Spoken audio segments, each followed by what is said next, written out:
Warp Fest in Take Two. With that said, I would like to introduce you now to Dulce, who aside from being the founder and director of S.H.E Gallery and the host and producer of the S.H.E Gallery show on Can TV, she's also the amazing force of nature who brings us all together tonight. She's going to introduce our panelists and moderator and tell you a little bit about the format of the discussion. Dulce?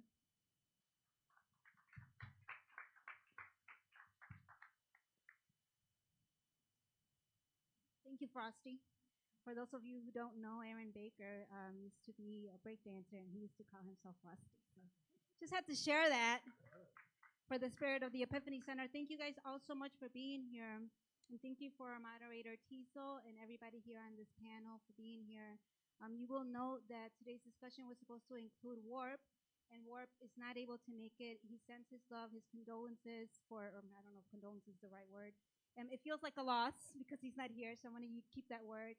And we have Trixter here who has a very close relationship with Warp, and he's gonna take his stand and share his history. So we thank Trixter for doing what friends do and take care of each other. Our first panel discussion, we had our first writers, and we talked about gentrification, gangs, the youth. And this second panel will focus more on style, on Chicago style, how it differentiates from other cities and across the world, and Chicago's breakthroughs with graffiti, as well as their individual breakthroughs as writers.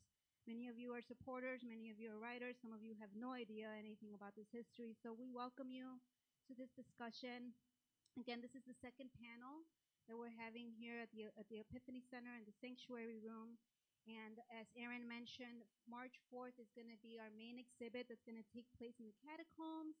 And then we're having a hip-hop jam on April 16th. We're so happy to have Jesse de la Peña here and many other pioneers, and we cannot wait to continue to celebrate hip-hop here in Chicago. Thank you so much.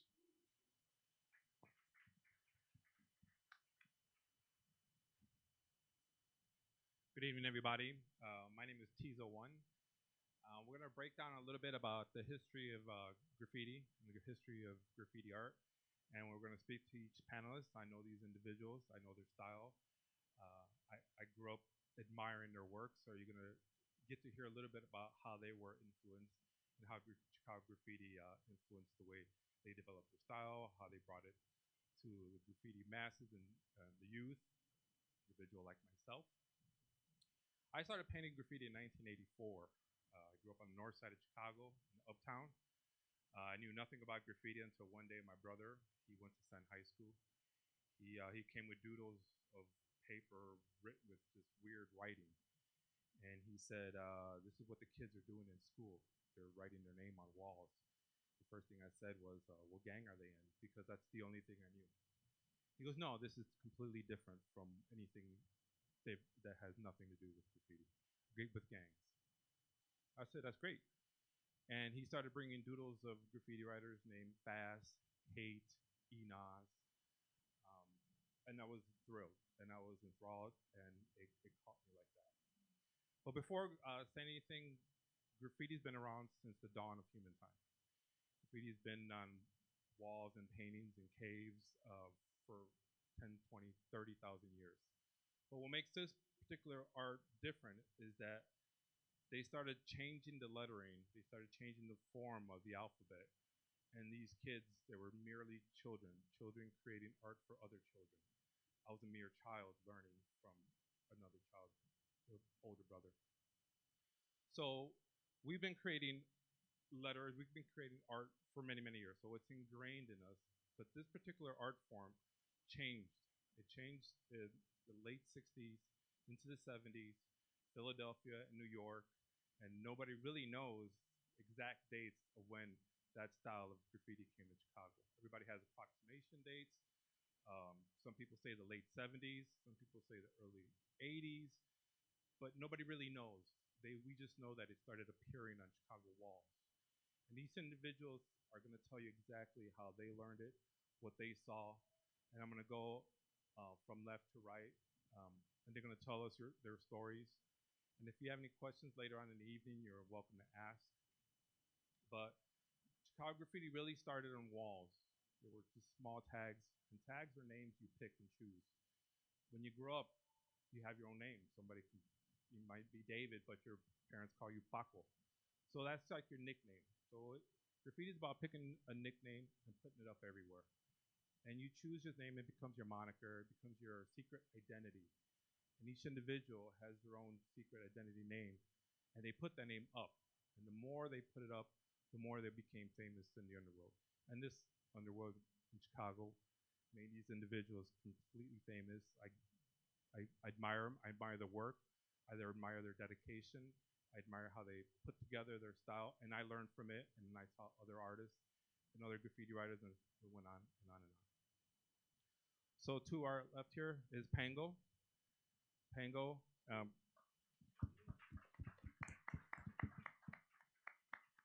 to his left is Take Two. And we are with Trixter. Trixter is taking over for Warp. Warp is another old school graffiti writer, but he knows a lot about Warp.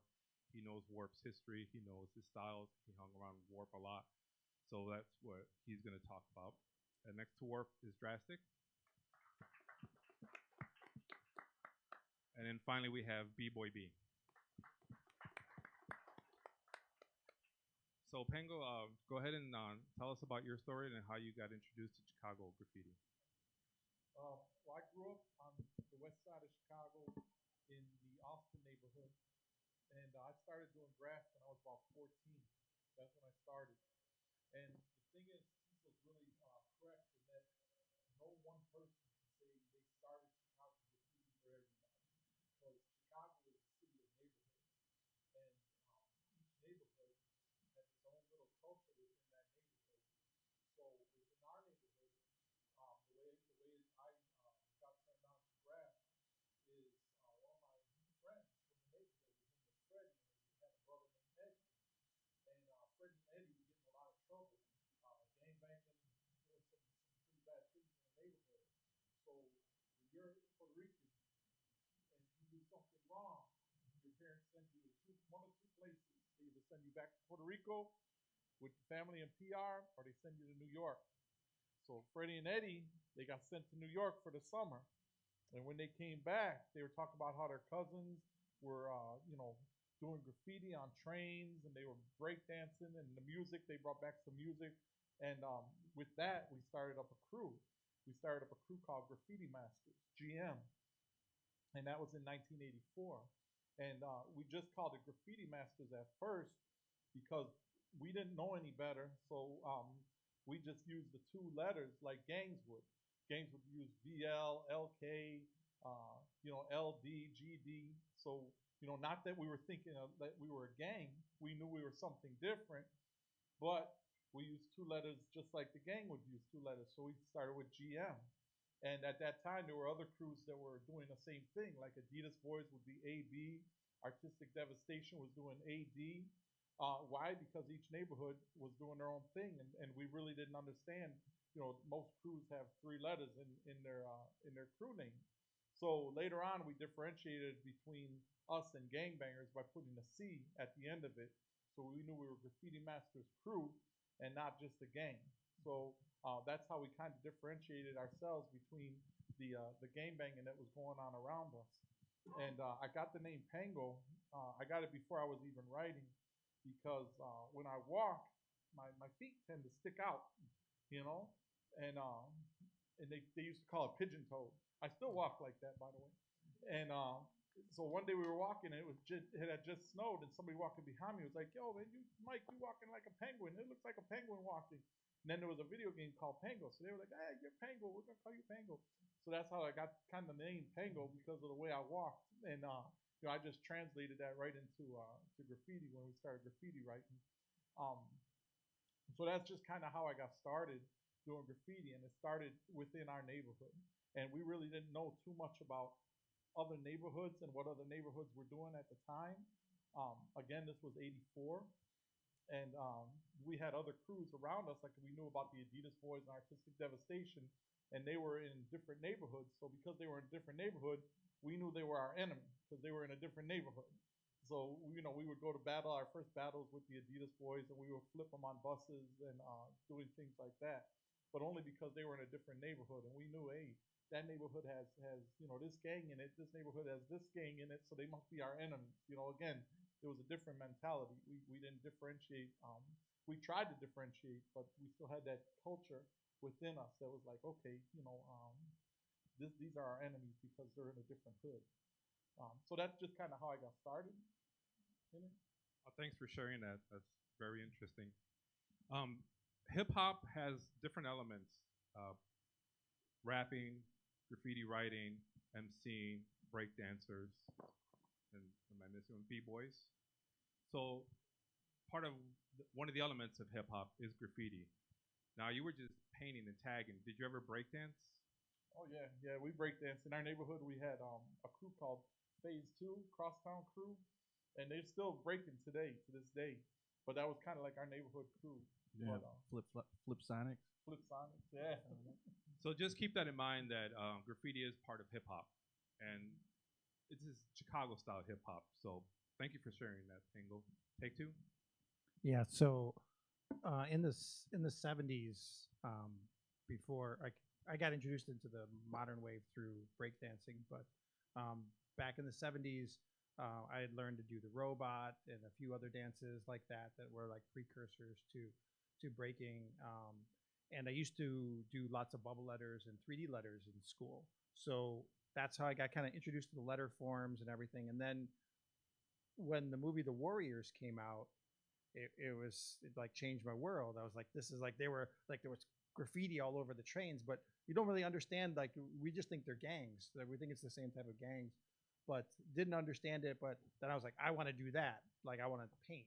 So I would go and I would spray paint around the neighborhood, like wherever the gangs were. I would put stuff up, but nobody else would do it, so it kind of fizzled out.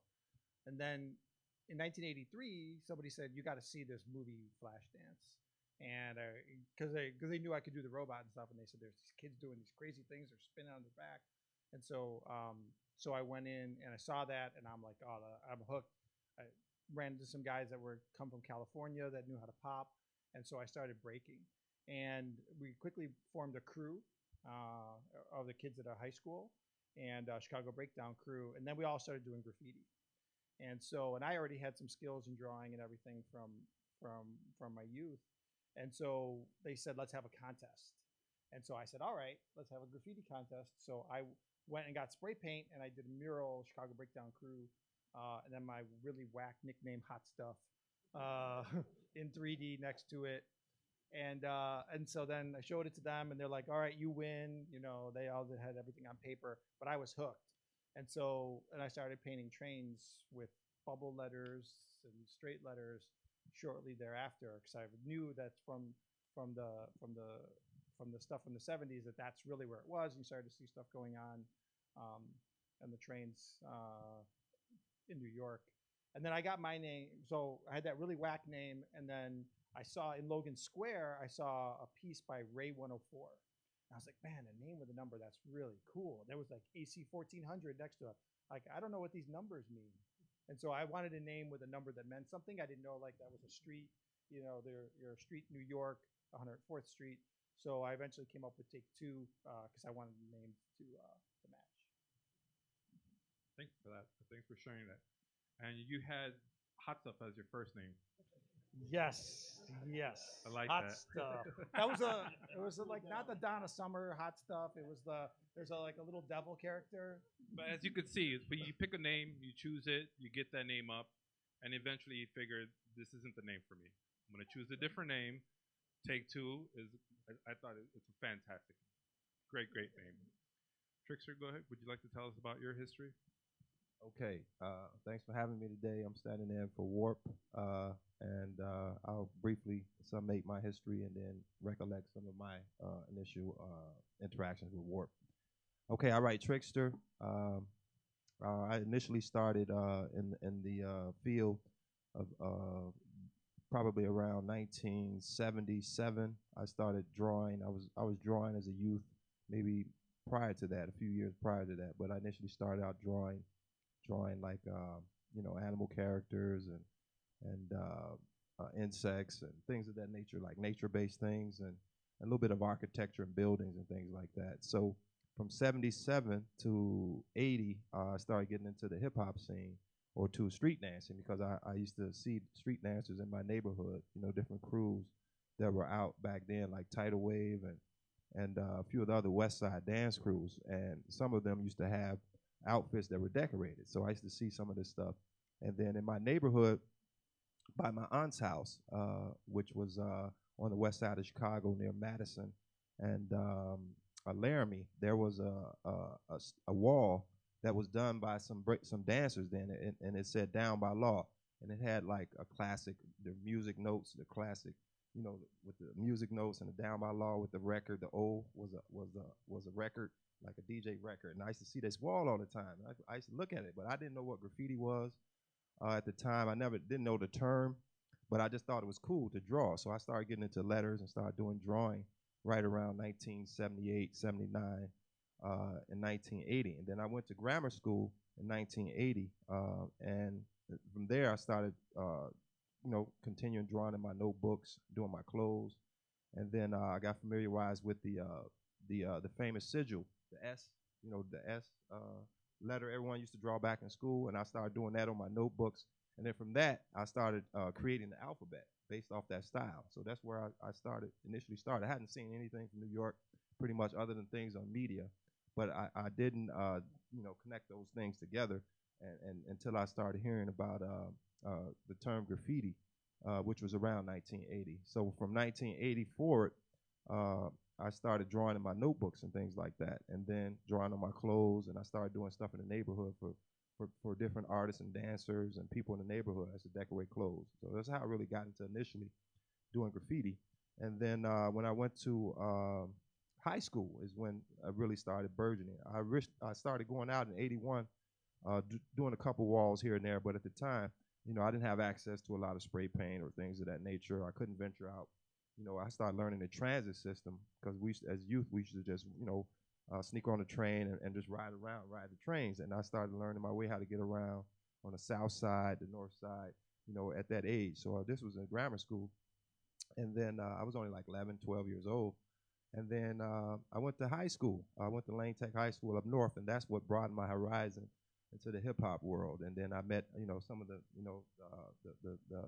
gentlemen on the stage and some other artists and stuff in school, and they started introducing me to a lot of things. The first thing I saw was one of my buddies' job. He showed me subway art, and I was like, wow, this is cool. And then another one of my buddies who's, his name is S.H.E.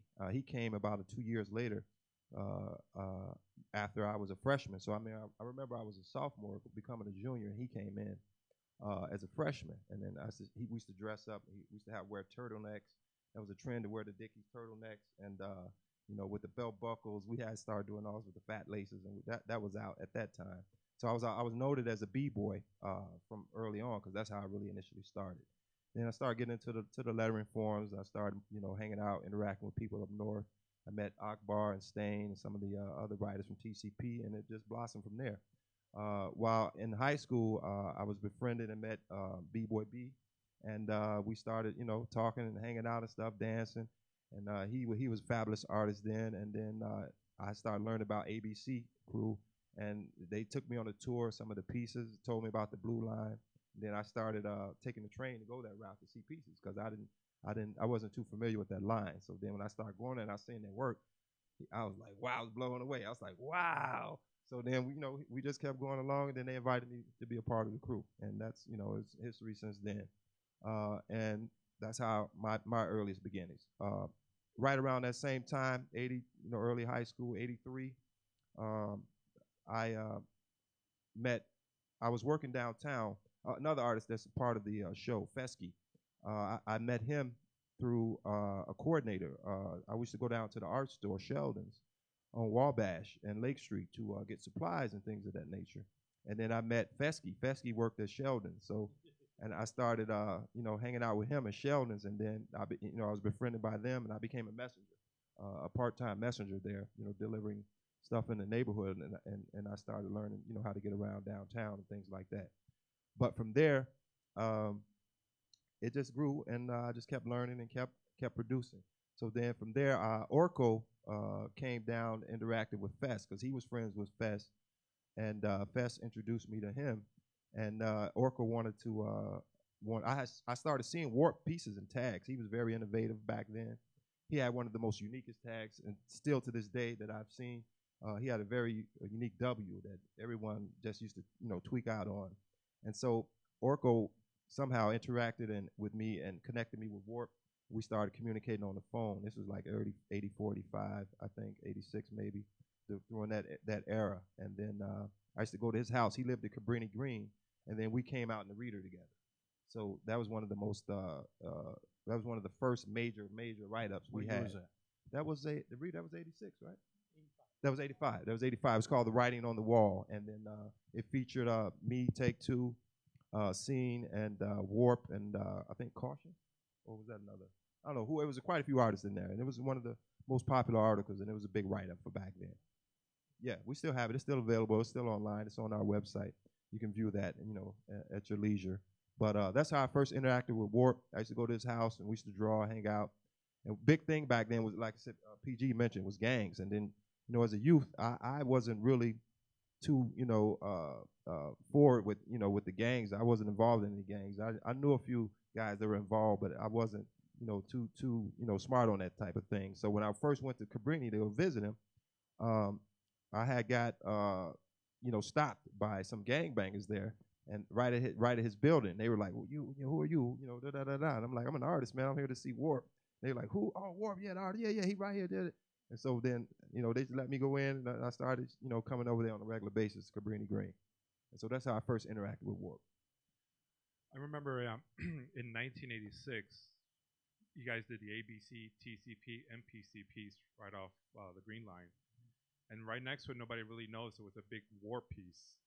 It was to the left of it. Right, yeah. It was huge. I thought it was bigger than the ABC, MPC, TCP. Mm-hmm. But that photo got excluded. But before we introduce the other panels, tell me a little bit more of what happened in 1987 in the Howard Yards. 1987 is the year Harold Washington, the mayor of Chicago, passed away. And a lot of graffiti writers went into the Howard train yard and painted a full cars, trains with his name. Do you know a little bit about who? I know Warp did one of the. Yeah, that was a big move because at the time, and were you there? I wasn't there actually. I think I was out of town. I went out of town at that time. I think I was in New York, but because at that time, from the early '80s, back in '84, I had got introduced to some New York artists like Scene and Case 2. We had started, communicating through the phone because there wasn't internet at that time, and we used to exchange pictures and via mail and things like that. Some of the most famous artists of that era, like Case 2 and Dace, TC5 guys, and other guys from New York. So I had got a connection to New York, and then we went up to New York to just to vibe with and be a part of the movement then.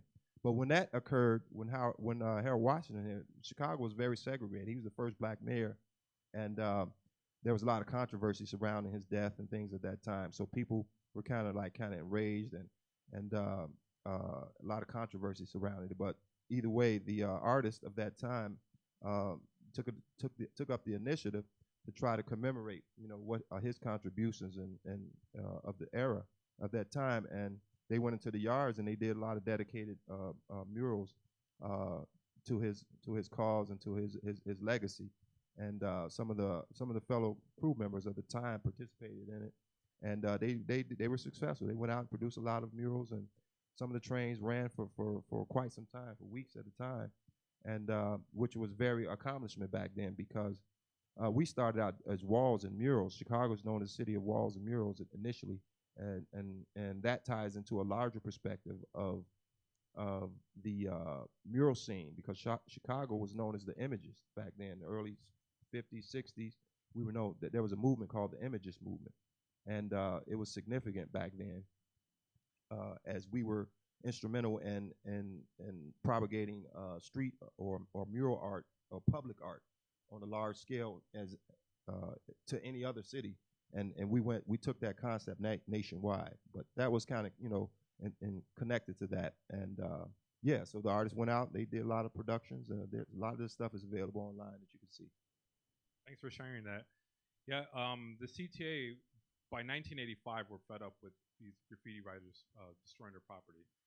But that was the whole point of graffiti writers, is to communicate with other graffiti writers, and the CTA just happened to be the paper or their wall. It could have been any other medium, but they chose the train because it moves. Your name moves from one end of the city to the other, and you would see other graffiti writers, and you were just sending messages to them.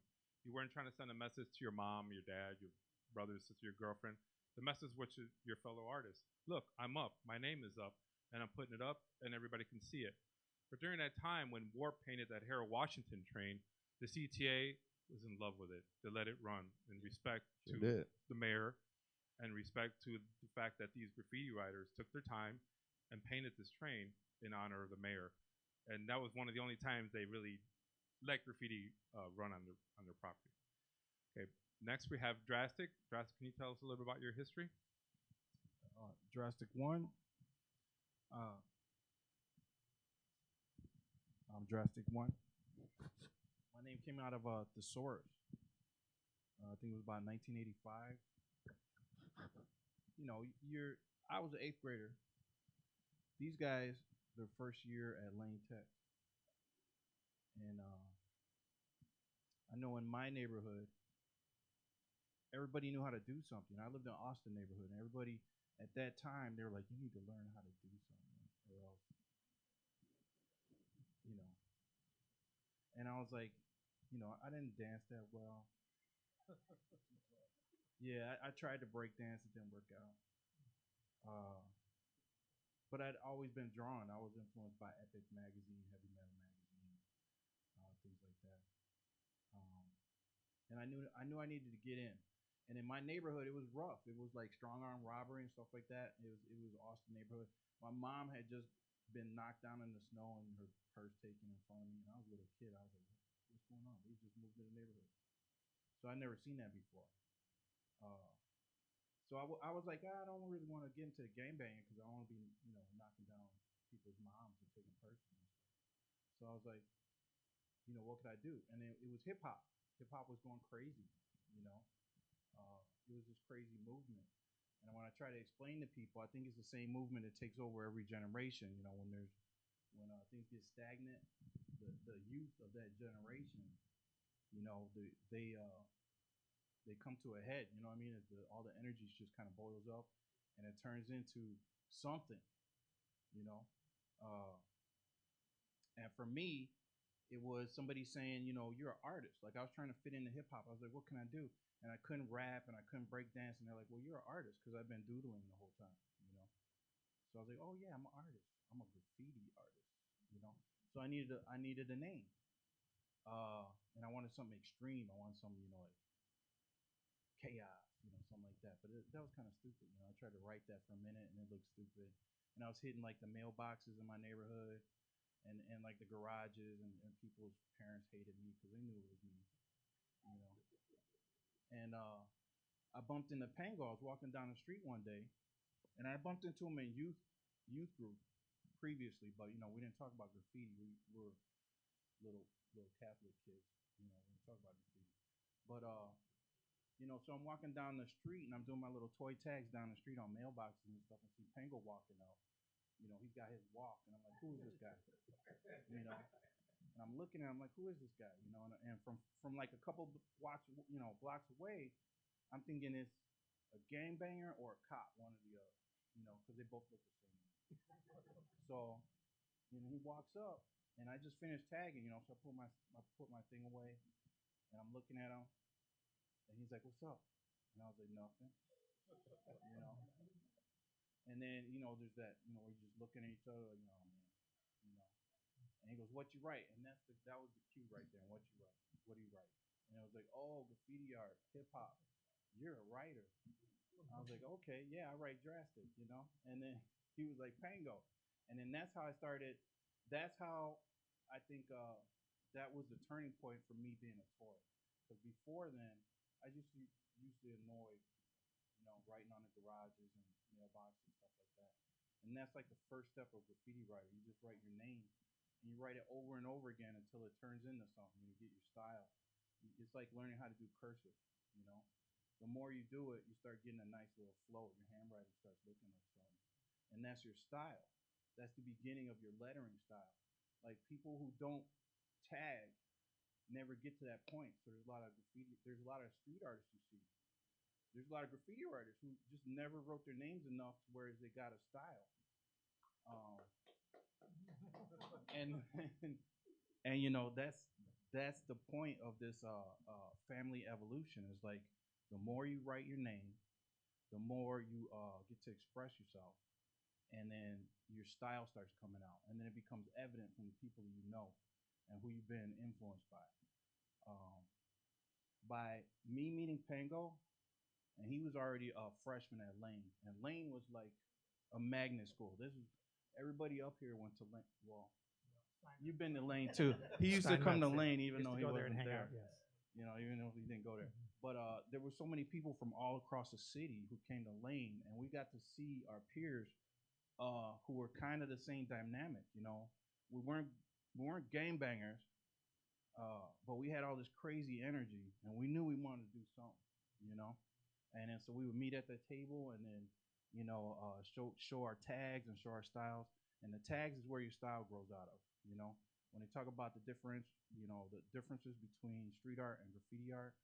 Uh, Graffiti artists started off with the tag. So if you see anybody who's into calligraphy or anything like that, and it looks really, really good, it's because they wrote their name or they wrote those letters over and over and over again. And I think that's the difference between the graffiti artist and the street artist. You know, that's uh, that's what it all grew out of. All these spray paint techniques and ways of composition on the wall. It came from watching, you know, these guys, my peers, and the people that influenced us. You know, that's where those letters came from, and that's why we make a big, you know, it's all about letters for us because the letters, like, uh, you know, changed our lives. You know, the graffiti art definitely had a huge impact on me. Well said. Very well said. He mentioned one thing that's important in Chicago. You grew up in the city of Chicago. There's a difference when you grow up and you get confronted by somebody. If you get confronted by a gangbanger, they're gonna tell you what you be, what you are, what you be about. When you get confronted by a graffiti writer, they're gonna ask you what you write. And then you know the difference. You know you're not gonna get your ass kicked as opposed to you're gonna say, hey, are you out there tagging? And that's the difference. So by him saying that, he already knew immediately he was not into gangs. He knew he was a fellow graffiti writer that could teach him something, or now he's got a friend that he can go and paint and tag with. So that's the whole point of this. The whole point is that it became a family. It became where your peers became closer to you in many ways than your family. You hung out with them. You developed your style with them together. You guys painted together. You guys risked your lives together just to get your art up. And that was the whole point, is to get your art up so then you can get more art up, and then your friends can see it and say, bounce each other, your style and the way you produce your style and your letters. And that's one of the most important things when it comes to graffiti art, is how you develop your letters, how you develop your A through Z, how you change it around, how you break it down, how you, some people would say, you deconstruct it, you know, into its simplest forms. My thing was always wild style, and I always thought that Trixter did the wildest of wild style. And if you ever saw his earlier work and how it developed, it was just crispy clean, and I just didn't know how he did it. I just, in my mind, I was like, how does this individual do these letters? And I knew it was different from New York because a lot of people, you know, the early graffiti that really developed was in New York on the trains and walls. But Chicago didn't copy exactly what New York had. Chicago developed our own styles. We developed our own letters by what we saw growing up, whether it was indirectly through gangs or indirectly from each other.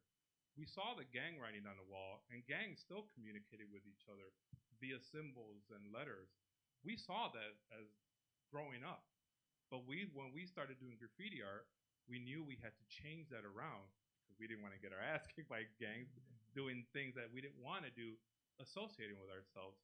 So when he mentioned lettering and how he wanted to develop it and make your own style, that's what we talk about when we talk about Chicago graffiti. Thanks for saying that, Drastic. Can we mention real quick the concept? Well, when I initiated and started, I learned about the term writers. We were known as writers, and writing is what we did more so than graffiti. Absolutely, you're right, right. And now we're gonna, our final panelist here is BBoyB. Can you tell us a little about yourself and your history? Yeah, thanks for having me, guys. I'm BBoyB, and I guess I got introduced to hip hop through dance, kind of like some of the other panelists, and I think your dance style came from the West Coast. My dance style, I lived in a Puerto Rican neighborhood, so it came from the East Coast. It came from New York and Philly because of what Pengo said. When a kid got in trouble in my neighborhood, they got shipped off to either Puerto Rico or New York. But they would come back with trickles of things. And the first time I saw anything hip hop was with the dance. And there was my friend Tony, his cousin came in, and he did what everybody knows as the moonwalk, but it was a slide. It's a slide. Technically, it's a slide, but everybody called it the moonwalk. Michael Jackson, going like that. Backslide. Yeah. So I saw that, and I was like, oh my God, I need to learn how to do that. And the kid, because he was from New York, he had a New York attitude, did not want to teach us. He's like, nah, that's it. I'm not doing it anymore. So that was it. We had to learn it ourselves from a glimpse of something that happened in like 5 seconds. So that's my introduction to hip hop. The same thing happened with the art, right? So I grew up, obviously, with everybody else here in a bad neighborhood. It was, the 70s and 80s. And I used to doodle letters because that's what I saw, letters. Well, it was gang letters. So the gang letters are Old English style. So they're kind of sharp, square, and they have jagged edges and they're big, right? Because there's only 2 letters in gang style with some symbols. So I used to mimic that when I was a little kid, like in grammar school, to draw on paper. But I eventually got really good at it, and then I did a couple of walls for the gangbangers because I was really good at it. So I did it with paint that they supplied, but then I get to keep what was left over. But then, since I was in the neighborhood, and it was one summer we were going to New York because my cousins were over there. I didn't want to go, but I was forced to because I'm 7th grader. So I went to New York, and the same thing happened over there, but this time with graffiti. I went there, I saw glimpses of these fat letters, and it was, Throwies, and they were everywhere. And we took the subway from Newark into New York, and even those trains were bombed. And even on the drive, and we got close to New York, maybe an hour out, I would see on the highway just throw-ups everywhere.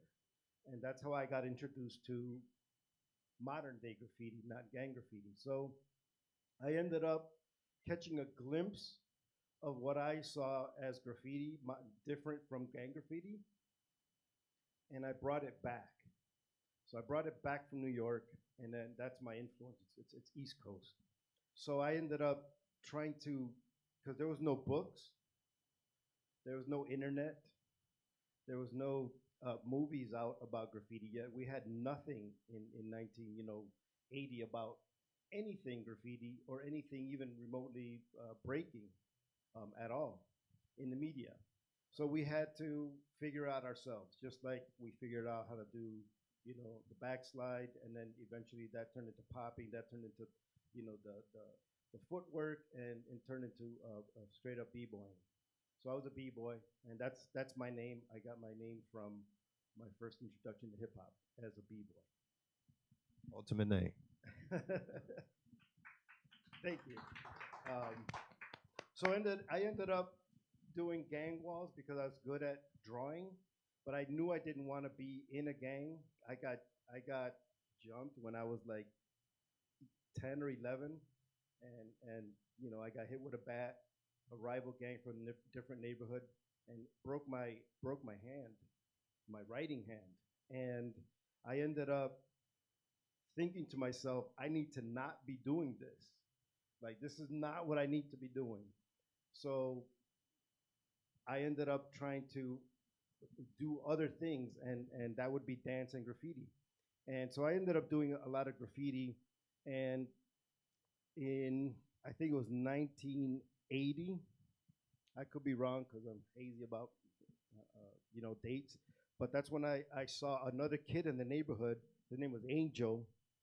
He was doing graffiti right in the middle of the street, like on the pavement where the cars went. He was drawing. He was drawing with spray paint on the big, and I was like, oh my god, this guy's doing what I do. But I knew him. He was also like half in the gang. I was half in the gang, and because we had to be, because we hung out outside. Nobody stayed inside in the '80s. We were never inside the house. We all went outside. It's not like today where kids stay inside and play video games. We were always outside. There was no reason to go home except to eat.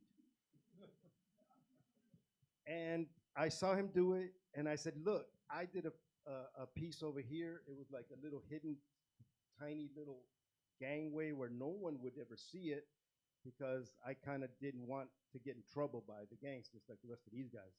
So I did a couple of pieces here and there. And then the first piece I did was two pieces. Right when I came back from New York, I just got into these Throwies, this Throwie style. So I did a bubble letters and a block letter form. And I did my name. I said Berto, and the other one said Tony.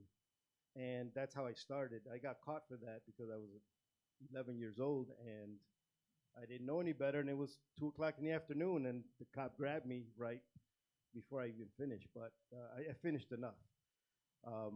So that kind of, they didn't know what to do with me. They thought I was a gangbanger putting up graffiti, and they didn't know what to do, and I kept telling them, no, this is not gang related at all. So anyway, long story short, I ended up meeting Angel, and I ended up saying, I'm Berto, you're Angel, let's get together and make a crew. It was Angel Berto crew. That's how kind of we started. But we had zero influence in media, in anything that was out. So our style, at least I'm going to speak only for myself, my style was directly descended from gang style. So it was black letter forms, and it was, kind of up and down. And I think the best writer that I saw pre modern day graffiti was Joker from the Gaylords. And I lived in the Gaylord neighborhood.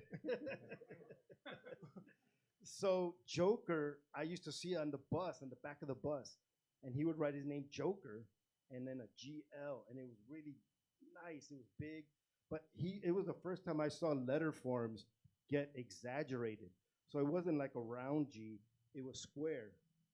And then on top of it being square, it was elongated. So it was like a G that kind of like, it had points on it, and it looked like a weapon to me, And then if you study Ramelzi, that's a whole different story, but Ramelzi has this whole weaponry with letter forms. But the Gaylord thing really influenced me, and for a long time I had these taller letters. And when I went to high school at Lane Tech, I met Devsky, and Devsky was my influence, even though I was like older than him, but he had a more direct contact to true graffiti because him and Peely were in a crew together. And rest in peace, Peely.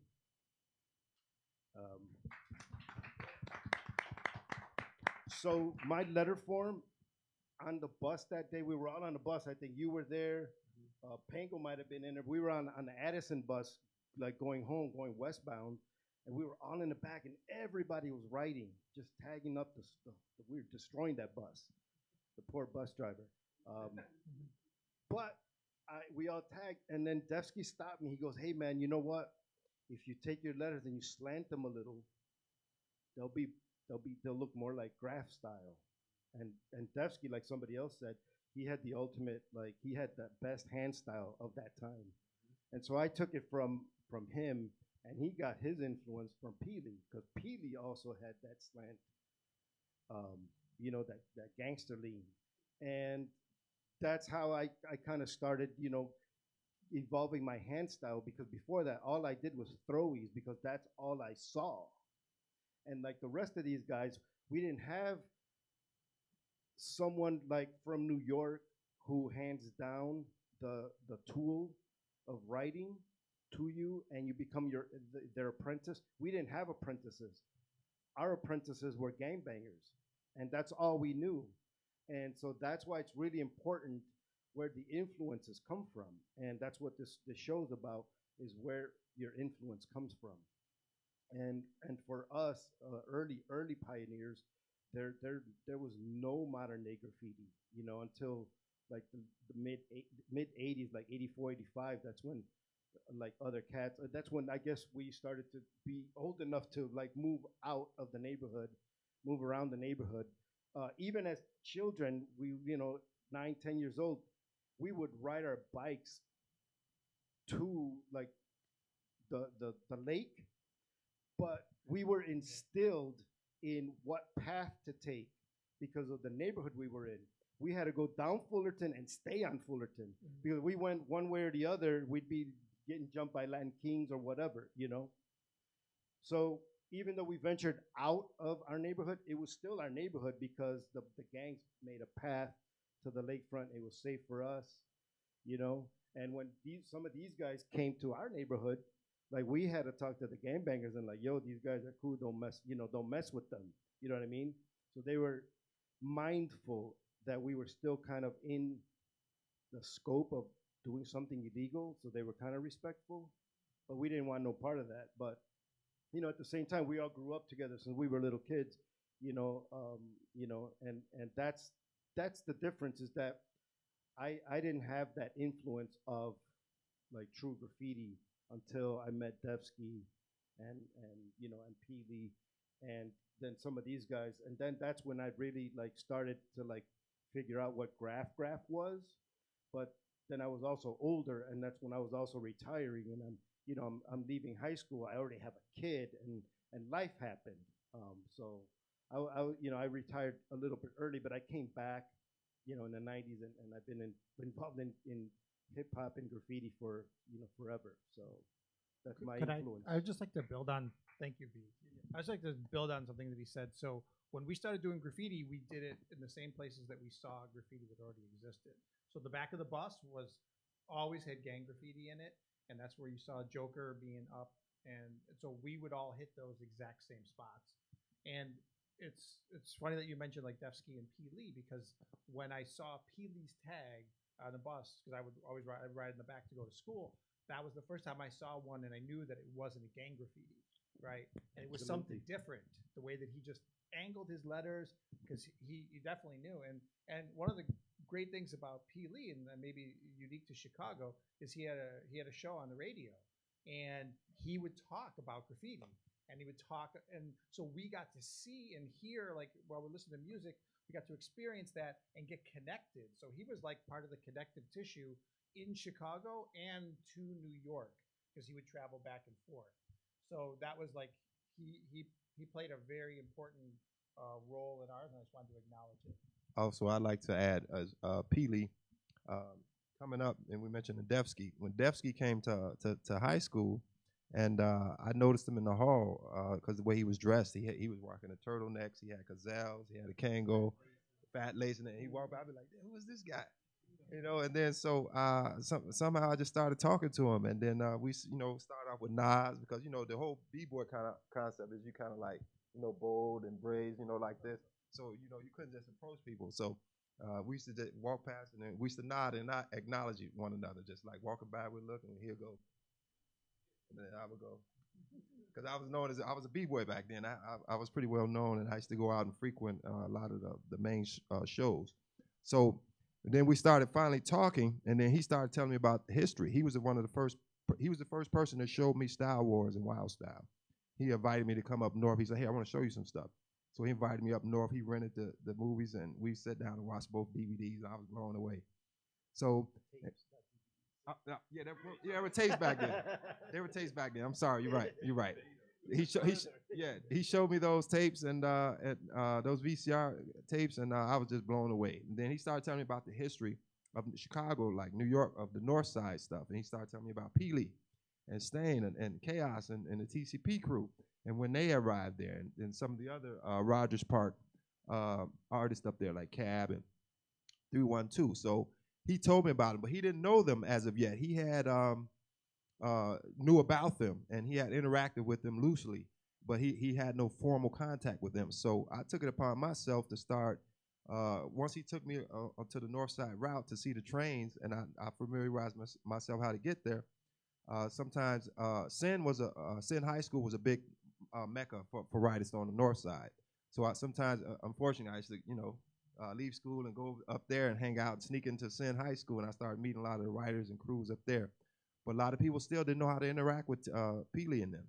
So what happened was I started just, going up there on occasion on the weekends and stuff, just, roaming around through the neighborhoods on the North Side by Broadway and up that way, and I used to just walk through the alleys and catch tags and look at stuff and just see art. And then one day I was just happened to be doing this, and I was coming down Broadway by Granville. I was walking, I saw some guys coming down the street, right? And they were dressed up, they had on like Adidas shell toes, and I said, I'm looking, and I was like, wow, these look like some B-boys. So then I walk across the street, and again, Chaos was kind of like a really rambunctious kind of guy, and I started walking up to him, and then he's like, yo, what's up? What's up? And I'm like, yo, I'm just, y'all look like B-boys, writers, you know what I'm saying? Y'all into the arts and this and that. I write, I'm a writer. He's like, yeah, what's up? So then I met Akbar and Chaos. And so they started, I had a bunch of markers because I used to carry around like 100 designer markers and piece books, and we used to carry around paint and stuff. So we started drawing at the McDonald's that was over there on Broadway. And then he was like, he started telling me about Peely. I told him about Devsky, how he introduced me to the history of them. And I was like, man, I've been looking up for y'all for the past like almost half a year, 6 months or 8 months. He's like, word? And so we started talking and vibing. We exchanged numbers and stuff. And I used to start coming up there on the regular. And then he introduced me to Peely. And that's how I met Peely. And then Peely and Akbar, I took them to the West Side. And that's how our friendship grew. And the crew started because of that. Those are great stories. And I'm glad you're sharing them because I didn't hear a lot of these stories, and I'm glad you guys are hearing it too. There's some of the verbiage that they use. Drastic used toy, and when we graffiti writers talk to each other, we have our own vernacular. We have our own vocabulary. A toy is an inexperienced graffiti writer. So we all started off as toys. I mean, right off the bat, we didn't come out and we were already grandmasters of graffiti. We started tagging on garbage cans. We started developing our letters and stuff. And I was only called a toy once in my life. I don't know if these guys were ever called. But that's what a toy is. It's an inexperienced writer who just started, not really gotten really far in the graffiti culture. And other terms that BBoyB use are Throwies and throw up. Those are just fast letters created by a graffiti writer to get quickly painted up. They're kind of bubble style letters, and we use them as to say Throwies. You did a throw up. So if you say you throw up, and some people don't understand what they're saying, just quick lettering that you're putting up so fast. It's not just your tag; it's your bubble letters. They're a little bigger. They take a little more time. You might use 2 colors. And then another thing they did mention is that in the 80s, there was a lot of graffiti in the buses and on walls, but they were all mostly gang, and it stayed up. And they stayed up for a long time. And in the early graffiti history of Chicago, the graffiti stayed up too. Not like now it gets erased. As soon as the city sees it, they want to erase it. We call another word for it buff. They buff it. And so it doesn't stay up long. But back when these guys were painting, it stayed up for years and years. And you would go and you introduce it, like, let's go check out, some of these pieces. And in 1986, I remember some graffiti writers. I was in a crew called AKA. They said, let's go see these graffiti writers in the West Side. They do some pieces on the street. And there was some of Pengo's pieces. And he did this beautiful pieces, but they were on the street level. So Pengo, can you tell us about some of the stuff that you did back on North Avenue? Um, but not too many people did walls on the avenue. So I think we were some of the first ones that did walls. ABC had some walls in Logan Square too that they did, but there was a lot of game banging in our neighborhood. I mean, a lot. People were getting shot. My first friend who got killed, Charles, I was 14 years old, and people were just dropping left and right in the neighborhood. And so, like the guys over here, we wanted to do something different. So, Drastic was down with the crew too. So, Drastic was with us doing those pieces on North Avenue. And one of the pieces that there was it was a school parking lot, and the kids would go and play in that school parking lot. And so we wanted to do something nice because on those walls was all gang banging stuff. It was all gang banging tags and symbols and things like that.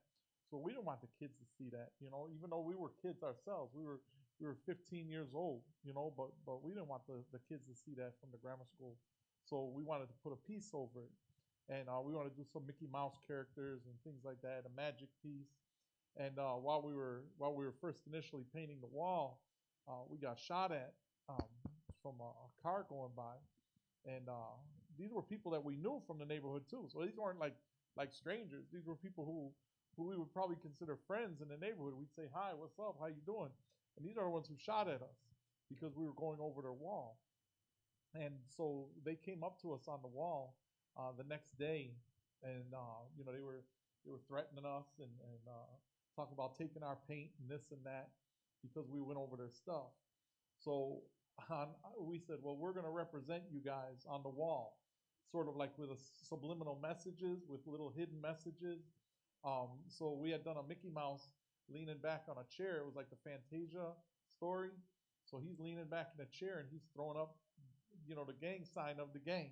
We knew what it meant. The gang knew what it meant, but the kids in the neighborhood wouldn't understand that. So we did that so we wouldn't get our butts kicked and our paint taken. So we had to throw them up, and then there was the broom coming down on Fantasia, and the broom's coming down the stairs.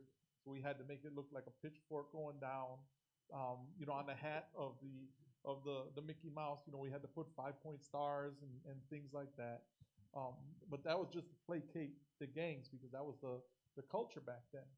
We had to live and walk among these guys. It wasn't like we just came out the house, did a piece, and went back in the house. We were street kids. We were neighborhood street kids. So we had to interact with these guys on a daily.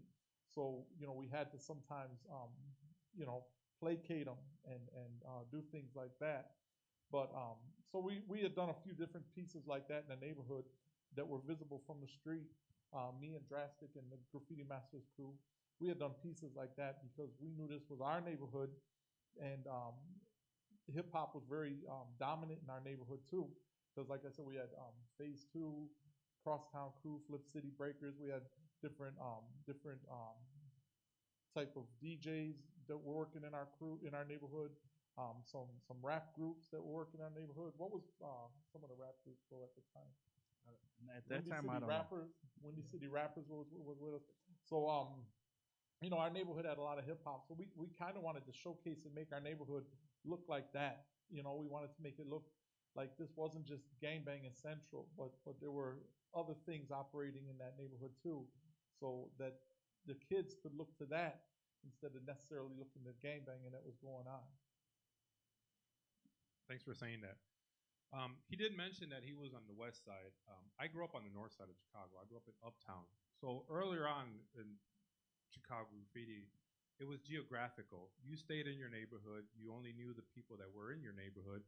But as more graffiti started appearing on on walls, and then eventually on the train line, we started venturing out. And my train line was the Howard line. We call it the red line now. And I used to just always go up and down the Howard line, seeing all the taggers I would paint and just tag. And one of the famous places to bomb was Loyola. And one of the persons that did paint a lot there was P. Lee. And I used to always want to make sure that I caught some P. Lee tags at Loyola because he was always, every time the CTA raced that station, he was the first one there. So every time we would want to go, we knew we were going to see a Peely tag. We knew we were going to see his style. And my brother was one of the first ones. My brother started tagging Oops in 1882. He was one of the first ones to document some of Peely's tags and some of the other graffiti tags just at Loyola. It wasn't like he went up and down. He just, we have to see what's going on at Loyola train station.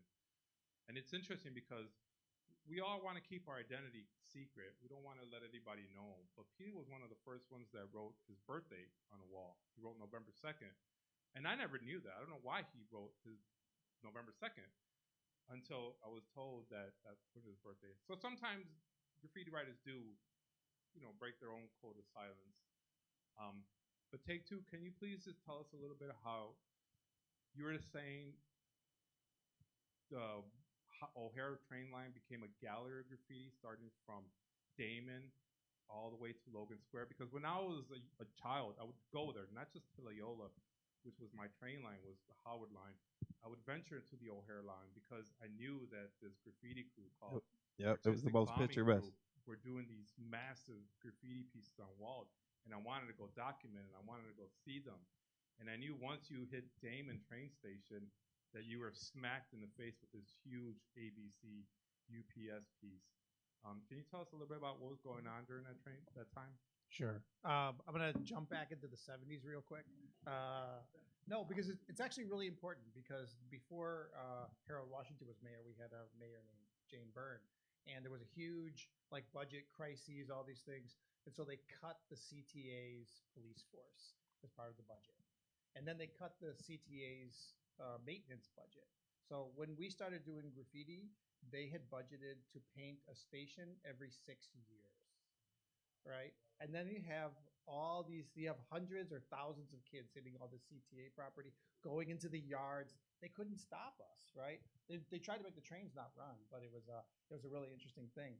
And so, I'll get to the gallery in just a second. But what would happen when you were a breaker and you were driving through the city? You could drive through a neighborhood that wasn't your own. You stayed in your own neighborhood, but all of a sudden you'd see a poster, right, on a telephone pole or light pole for a party, and it would say there's a breaking contest, right? And so now you're like, I'm going, right?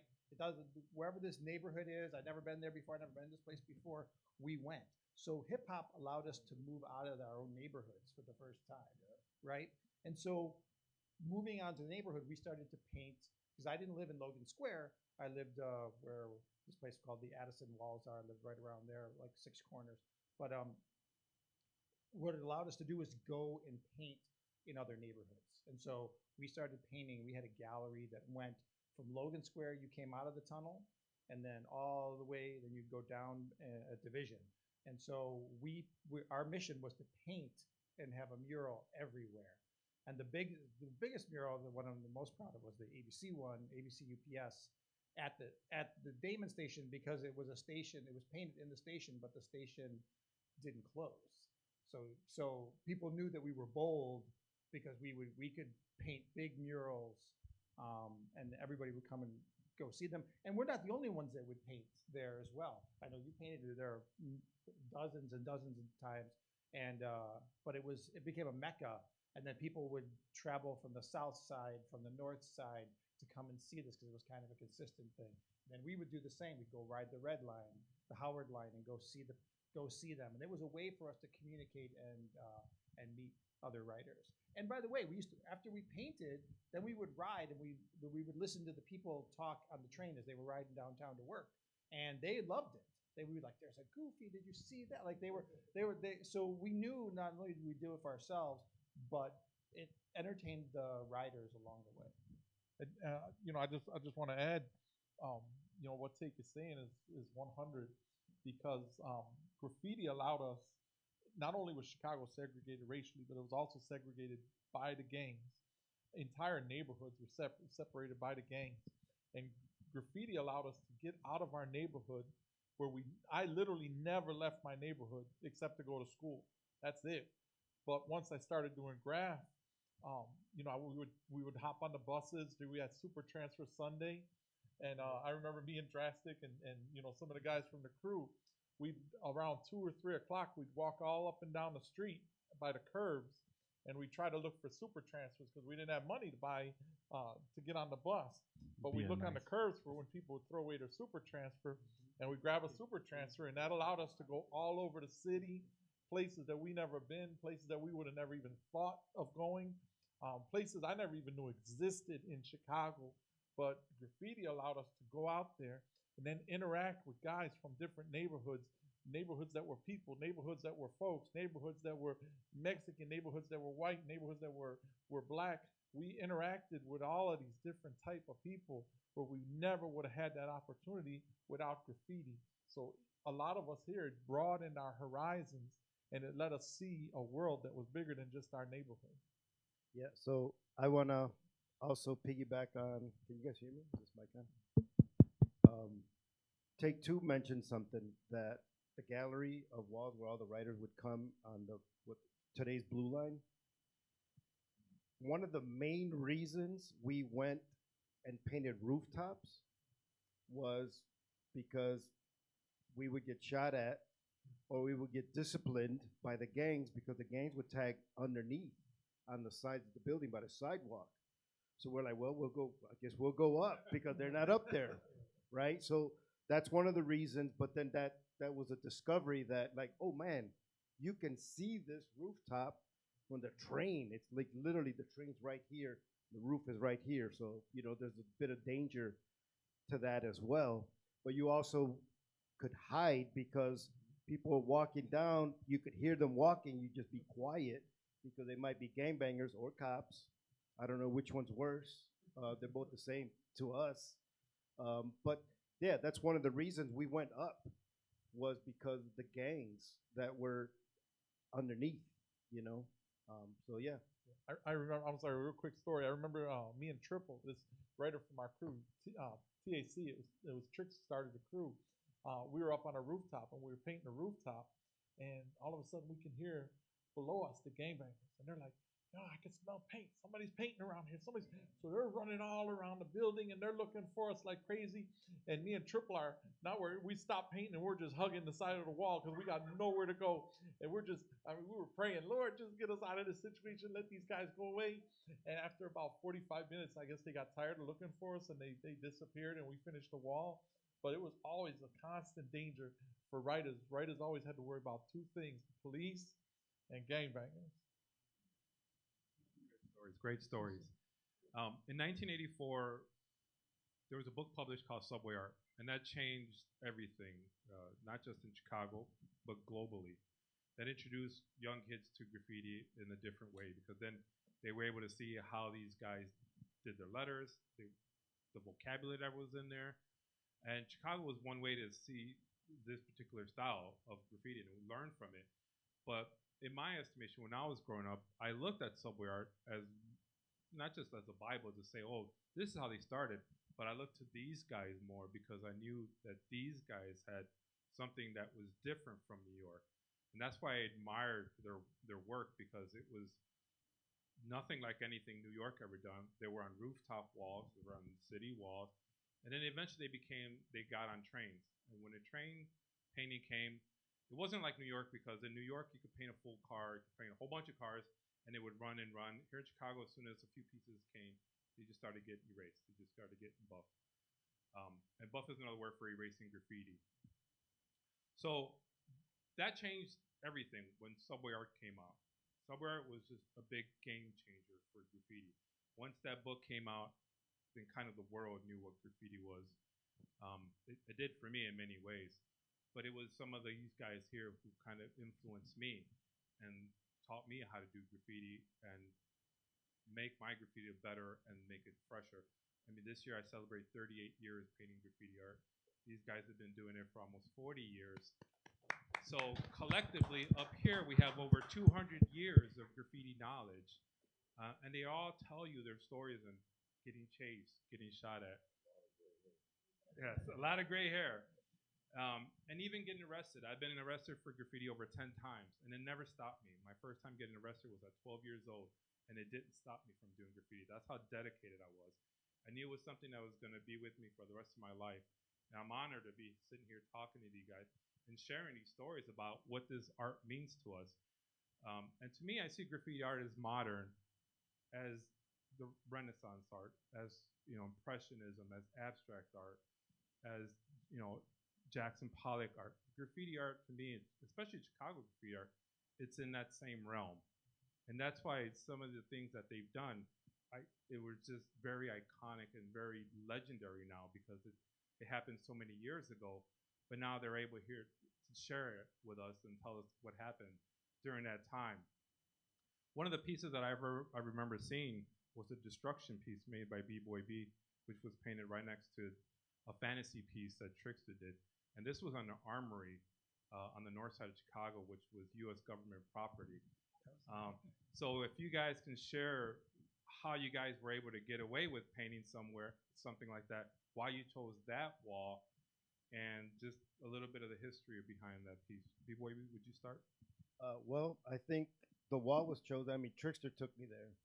So I think one of the reasons that wall was chosen because it was right after the Thorndale stop. So the train would kind of go right into Thorndale. Yeah. Yeah, exactly. So then you would see it. Yeah, you would see it from the rooftop, because it's not a rooftop because the train's elevated.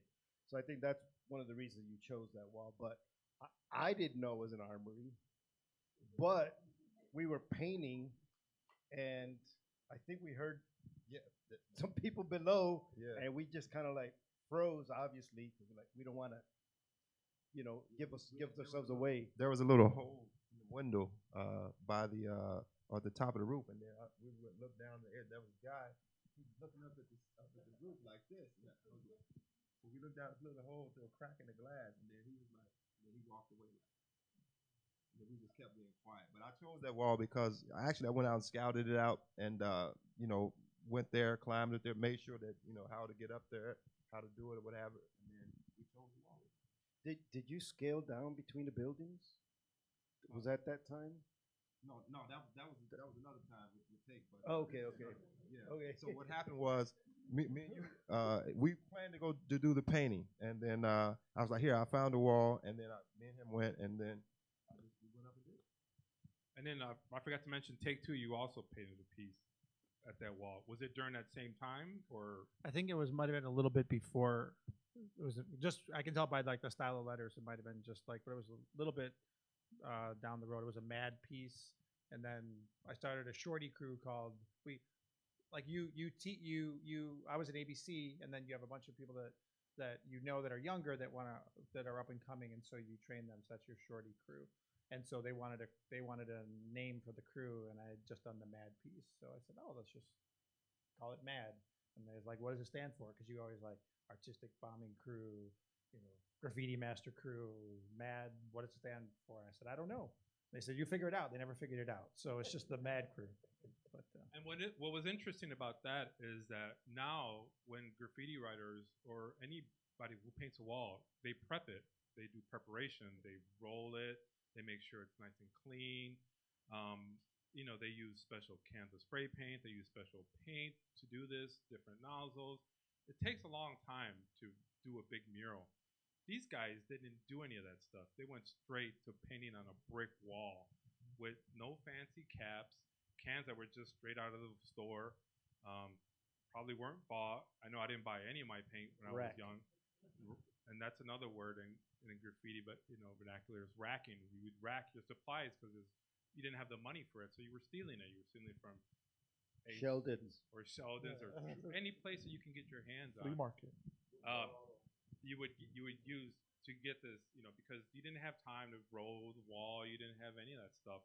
And I remember that was one of the most things that made it more fascinating to me, is that they just went straight to work on brick. And who does that? It takes a long time to sit there and just keep painting one brick or bricks, because you don't really think that way now these days. You just want to prep your wall, get a nice white wall or whatever color you want to do your background first. But here they were just doing it straight on. Yeah, what would happen in the is dark. you would paint and the dark, exactly. like this, and then the paint would just go right into there, and then you'd do it again, like 3-4 times just to try to get. So if you look at like the old pictures, they look very faded. It's because there's no base coat. And but I do think it's interesting when I go past, because a lot of these places are still hit like by the graffiti writers years and years later, and you just think like we were the first, like our layer is the first layer on that wall, and everybody comes after it. But it's like a legacy.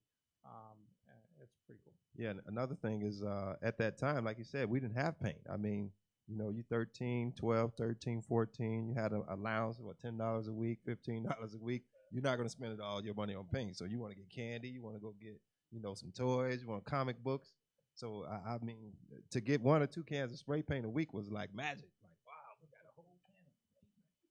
Like, oh my God. So, you know, at that age, you know, that's the way it was. And then for me, it was a little bit harder, you know, to go travel places to try to rack some paint. So that was like a later thing. But and another thing at that time, having to be out at that time, you know, like we would go out 12 o'clock, 11 o'clock, 12, 13, 14 years old. And, you know, we still had to have disguises, put on the mustaches and stuff from the hardware store, little glasses, make you look older, this and that. But there was curfew back then, you know what I mean?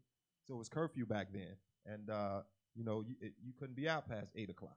So to go out at 12 was like, oh, that was unheard of. And then to have to go paint a mural at 12, 1 o'clock in the morning to 3 or 4 in the morning, and then have to go to, you know, school at 7 a.m., 8, be home, sneak back home, and climb in through a window and like jump in the bed. Like, oh, it's time for school. And you jumping up, and you had no sleep all night, and you had to go to school. You know, 13. It was crazy, but it was for the love of it. It was for, you know, the excitement. It was for you know, the camaraderie of being together as a family, as a team. And I got to say, like most of these guys, like B-Boy and Take and Scene and Peely, Stain, all these guys were my inspiration, my influences. Although I started doing it, you know, just from seeing stuff in my community, these were the people that I really, you know, looked up to and emulated and just, you know, to help develop my styles along with that. You know, and one other thing that was kind of unique to Chicago, and maybe you could talk a little bit about this with Warp, is that we had all city graffiti meetings. Like when I was in New York, like I was talking to them, they're like, wait a minute, all you guys get together? Like, and what do you do? Like, you know, like, cause they're all trying to be extra hard and stuff like that. And so that's like one of the things that's very different about Chicago is we got together. I think our generation like started that. I don't know if it's because we grew up in the '60s and we're hippies, but like maybe you could talk a little bit about the all city meetings. Well, I think Chicago took a lot of things that came from outside, literally, right? Yeah. So the writers' bench, when we saw that, oh, graffiti writers meet there.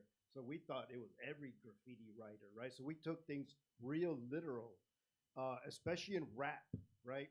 So when we heard freestyle off the top of your head, Chicago has it down packed early on because we thought that those New Yorkers saying they were freestyling, which they weren't, they were pre-written, but that's what they called it.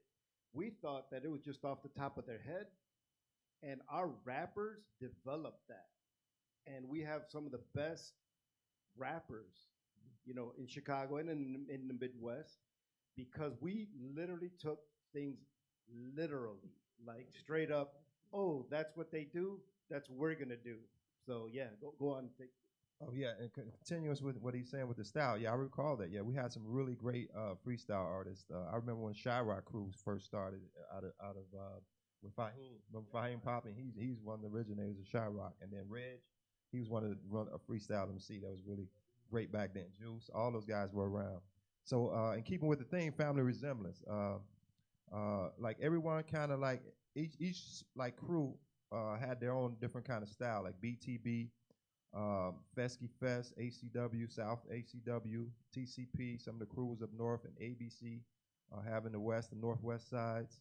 And then out west, I had the RJC crew. That was my first initial crew as a B-boy crew and writer crew. And we were known as Bus Kings back then. We used to have a lot of tags and stuff on the bus and stuff like that. But coming up with Warp was kind of like the East Side writer, which he was probably like one of the only East Side writers in this side of town. But you know, the East expands a little further on the South side.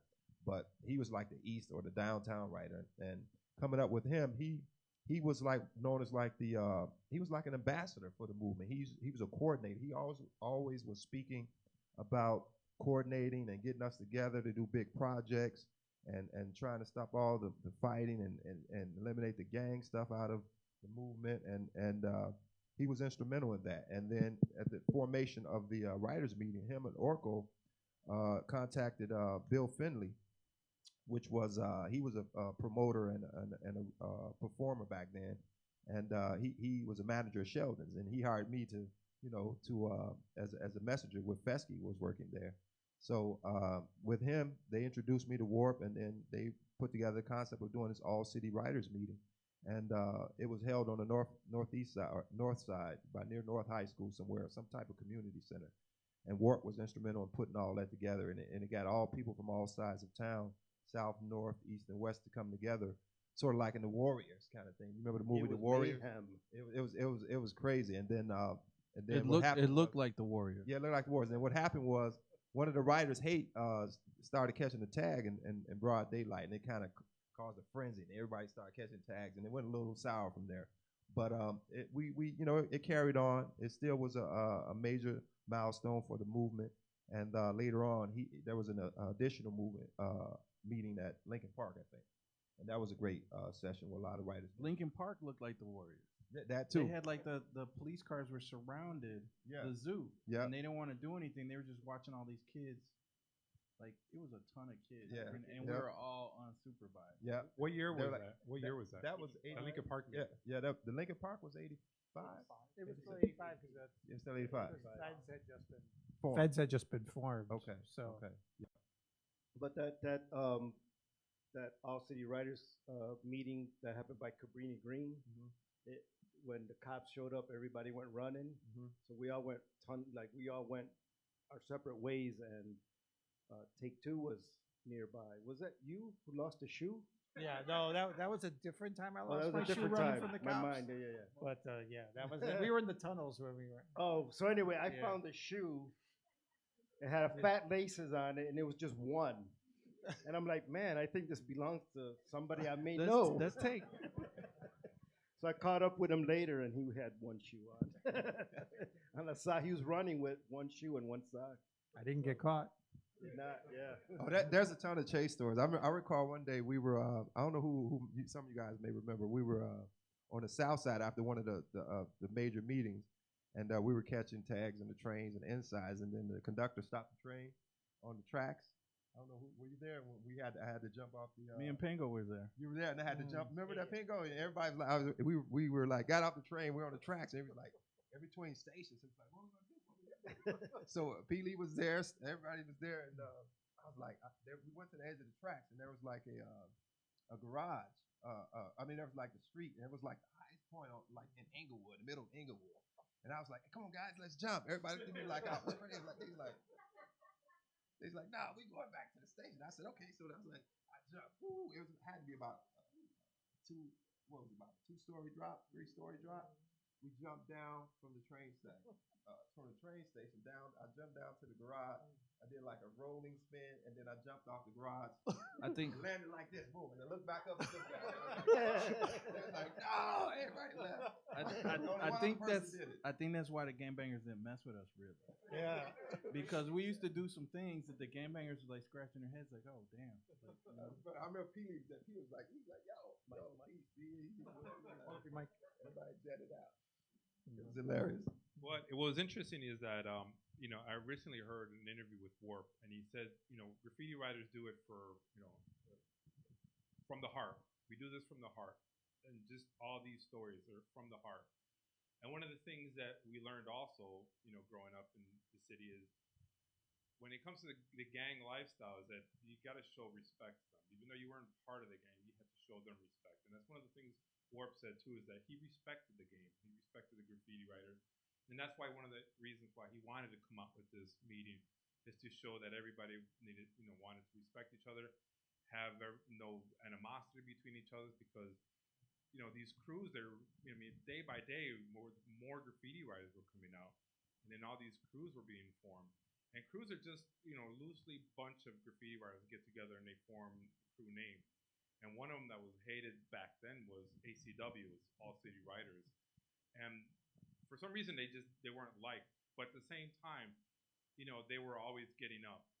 And Drastic, you mentioned earlier that you were in GMC.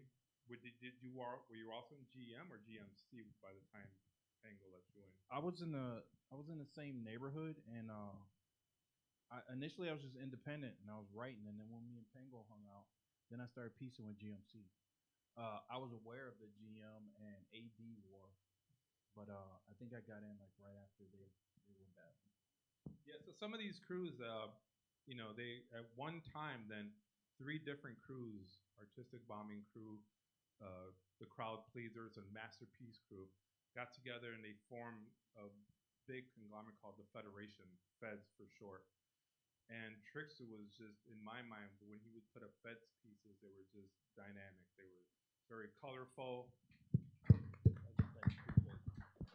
That was inspiration. I mean, at that time, like after Warp started doing these meetings, we came up with the concept because we were friends. We all went to school together. Devsky, P. Lee, we all friends.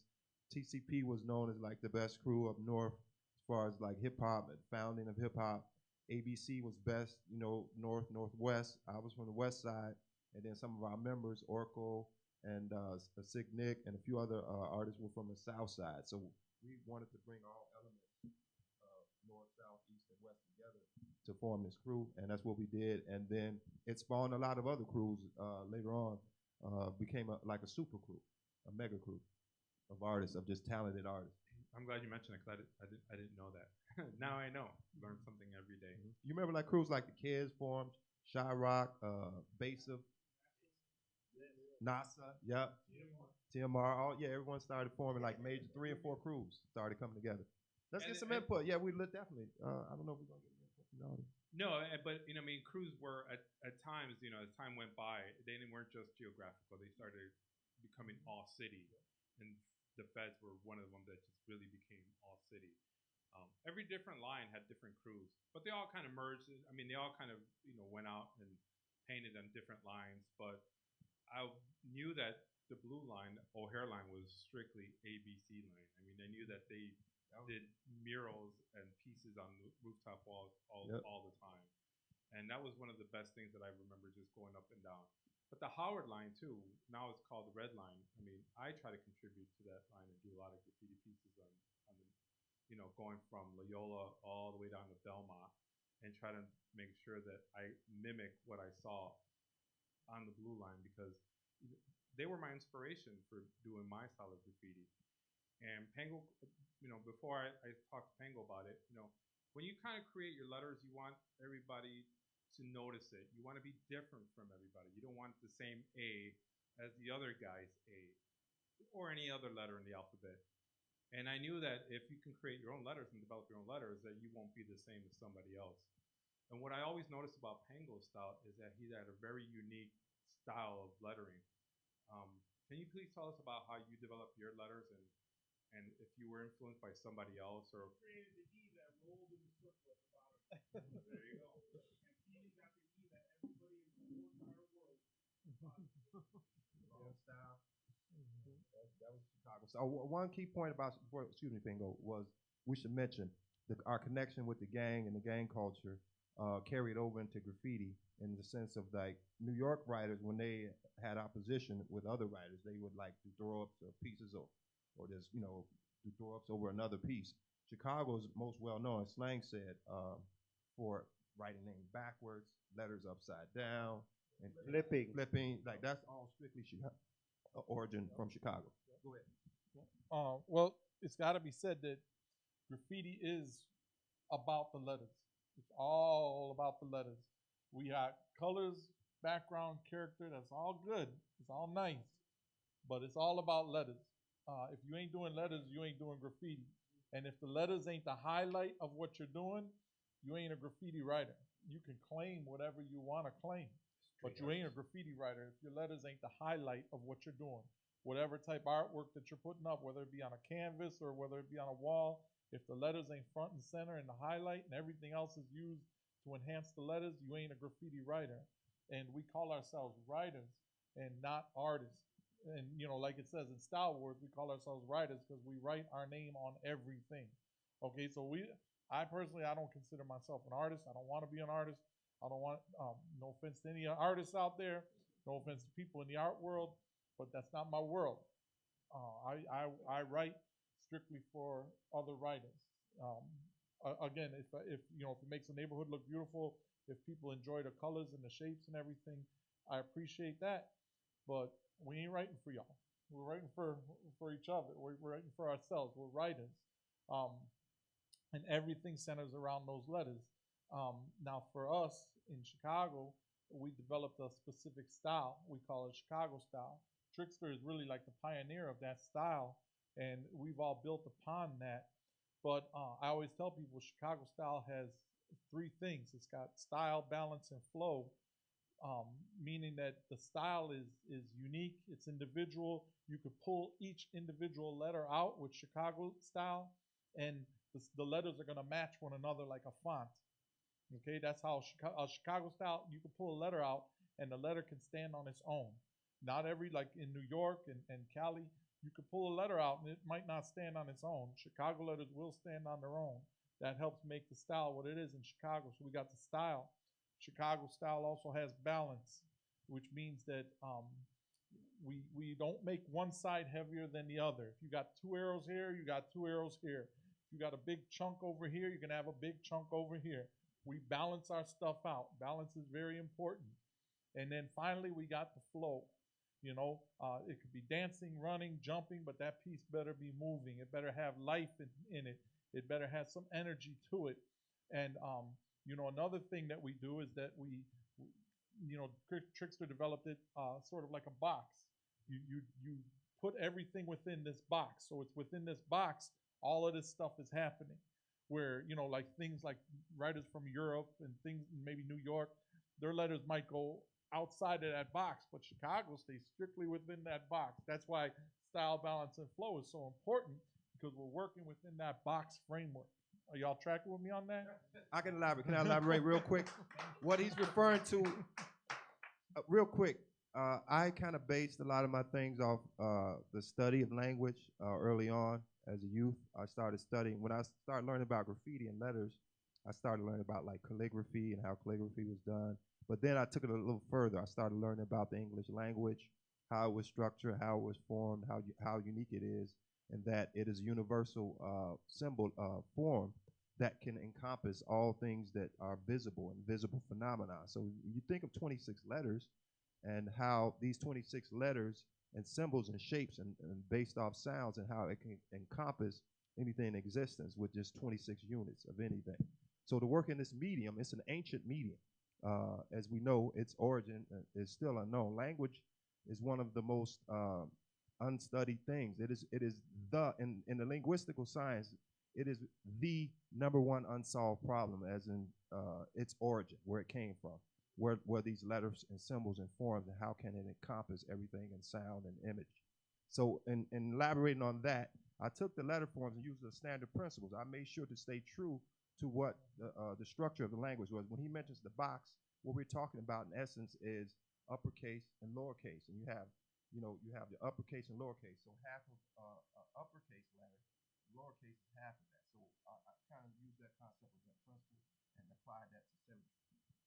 Thank you for saying that. Real quick, we're running almost out of time, but I do want to get each individual's intake on what you developed, how you developed your letters. So Take Two, can you go ahead and let us know how you developed your letters and your style?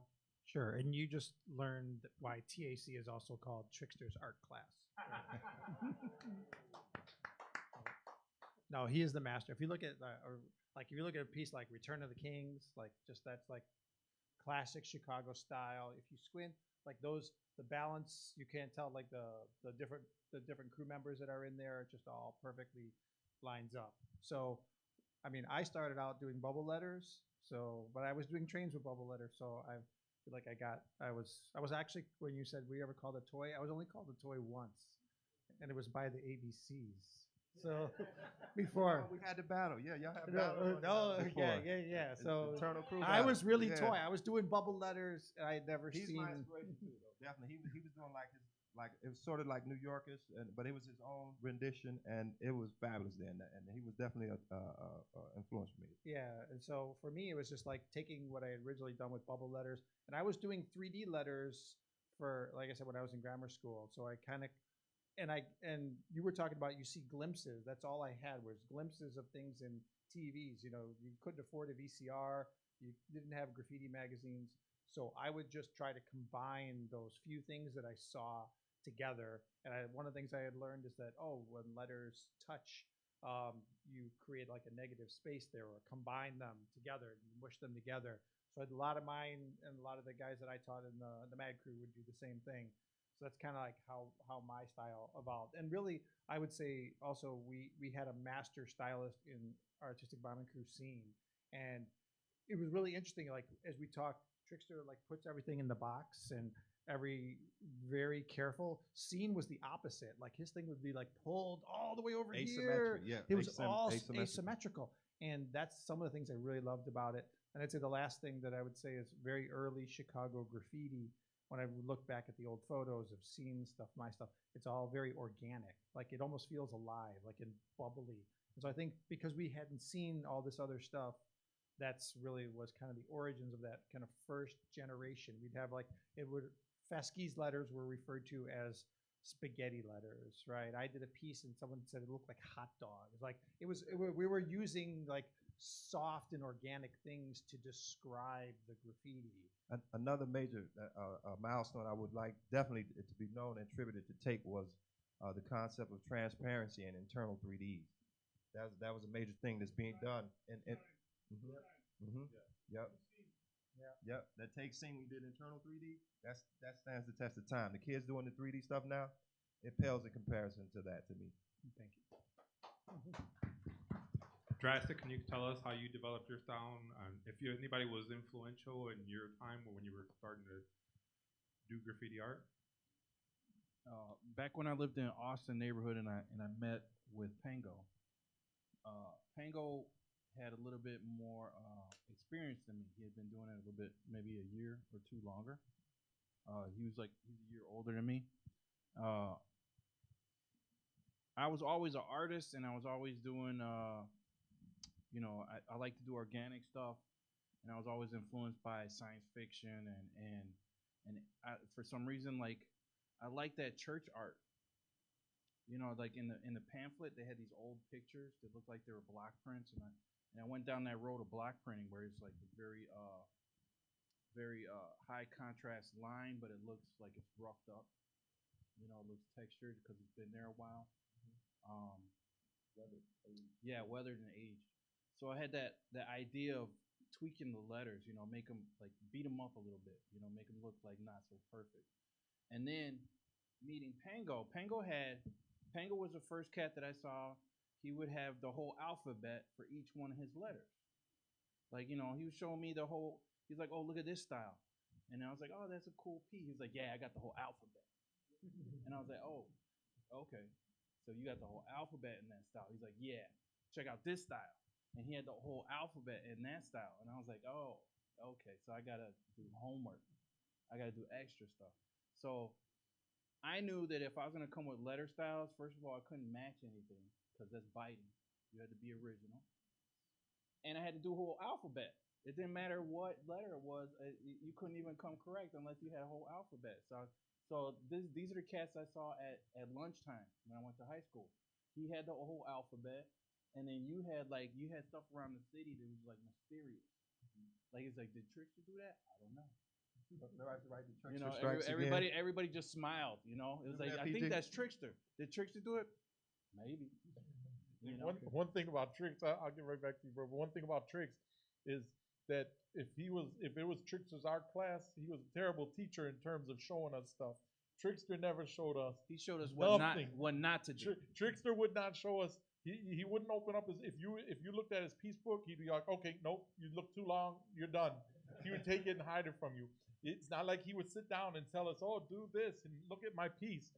Trixter kept everything under wraps. I think he showed us the presentation of it, like the whole prestige. We have to wrap it up. Sorry, all apologies. I know that BBoyB, you started doing your Birdo. That was the first piece, and you know we would love to talk a little bit more. We got to really cut it short. Give an applause to this panelists for letting us into their world. And real quick, if anybody has any questions for anybody, you're welcome to ask one or two questions back here.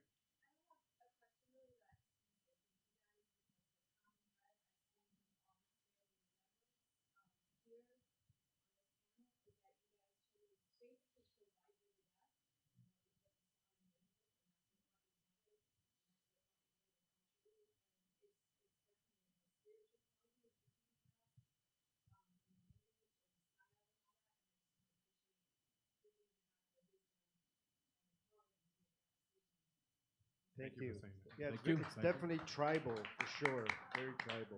Ogle? I just want to say thank you all for creating me, creating the people that came after me, creating the people that came in between me and you. Because without you, there would be no ship style, there would be no train scratches on the windows, there would be no bus crashes, there would be no sides. My life has, the only time I have ever had fun in my life has been through graffiti and hip hop culture. They mesh together, even though they're kind of on their own as separate parts of their life. But thank you guys for making my life fun. My wife, who's more old school graffiti than me, graffiti artist than me, having fun too. I love you guys. Thank you. Peace, brother. No, Ogle, sometimes it wasn't that much fun. Remember you got caught and somebody had you by the t-shirt and I came over and split you and like, get the fuck out? Okay, one last question. Dollars? Go ahead. Yeah, listen, I think the room will have we feel very fortunate to have you guys here tonight. It's even hard to get five or six guys together in one room and be able to hear your history, your knowledge, and also I think you guys are responsible for what graffiti is now because you've inspired all 4 or 5 generations. I've been very fortunate to have been mentored and painted with all of you guys. So I think that you guys just deserve a round of applause because you guys are responsible for what graffiti is today.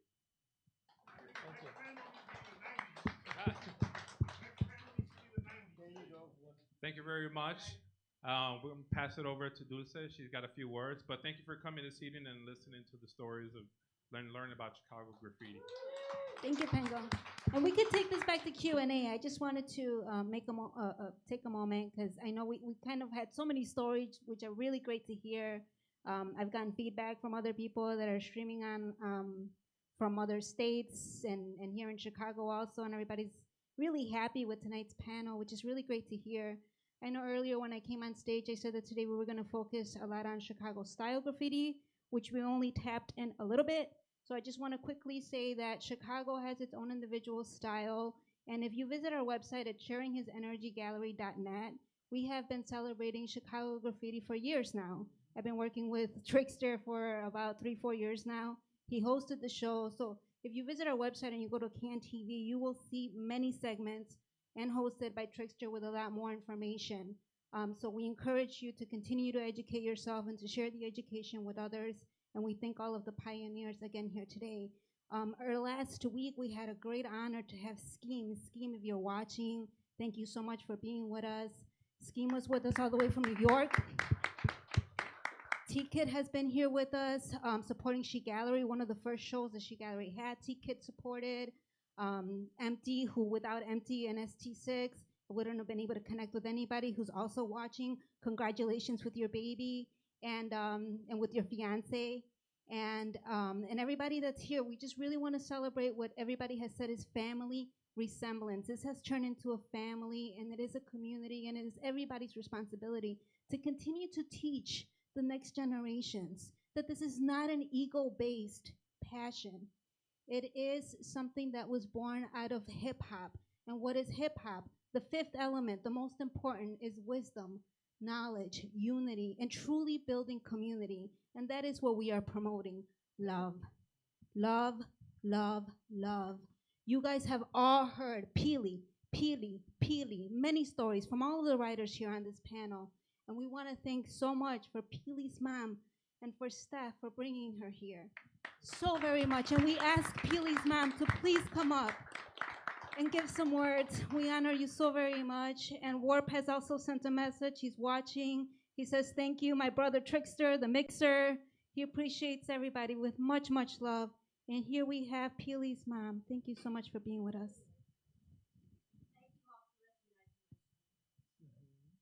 And I was the hip hop house on Rosemont. Trixter Prop, some of you remember it.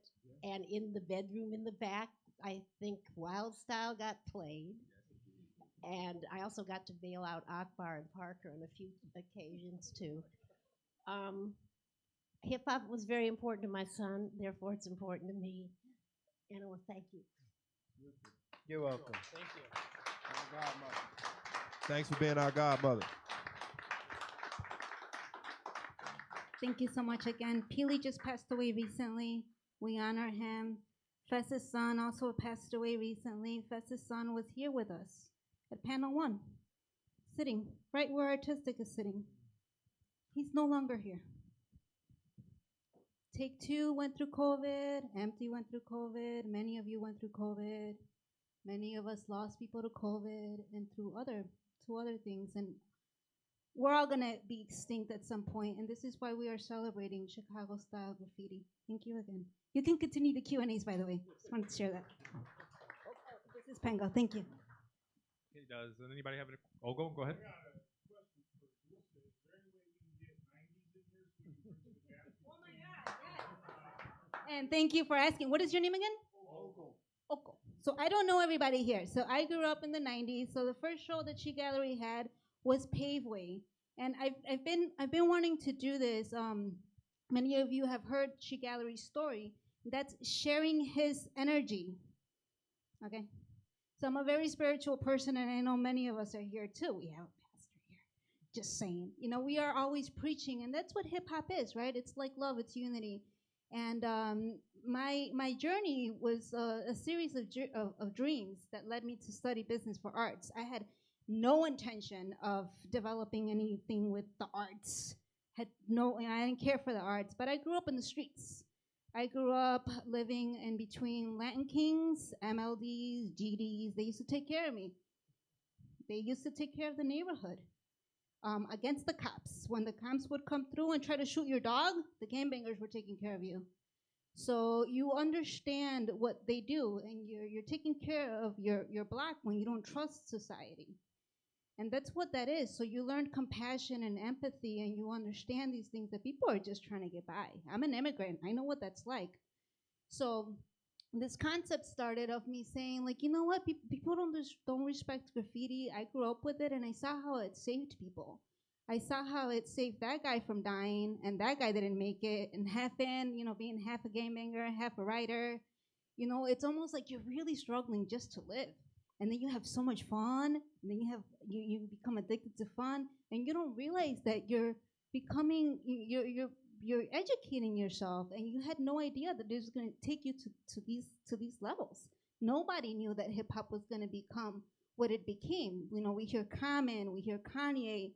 Everybody is just screaming expression, and we as humans find common ground, and that's why we gravitate to this, and that's why hip hop music is as big as it is, right?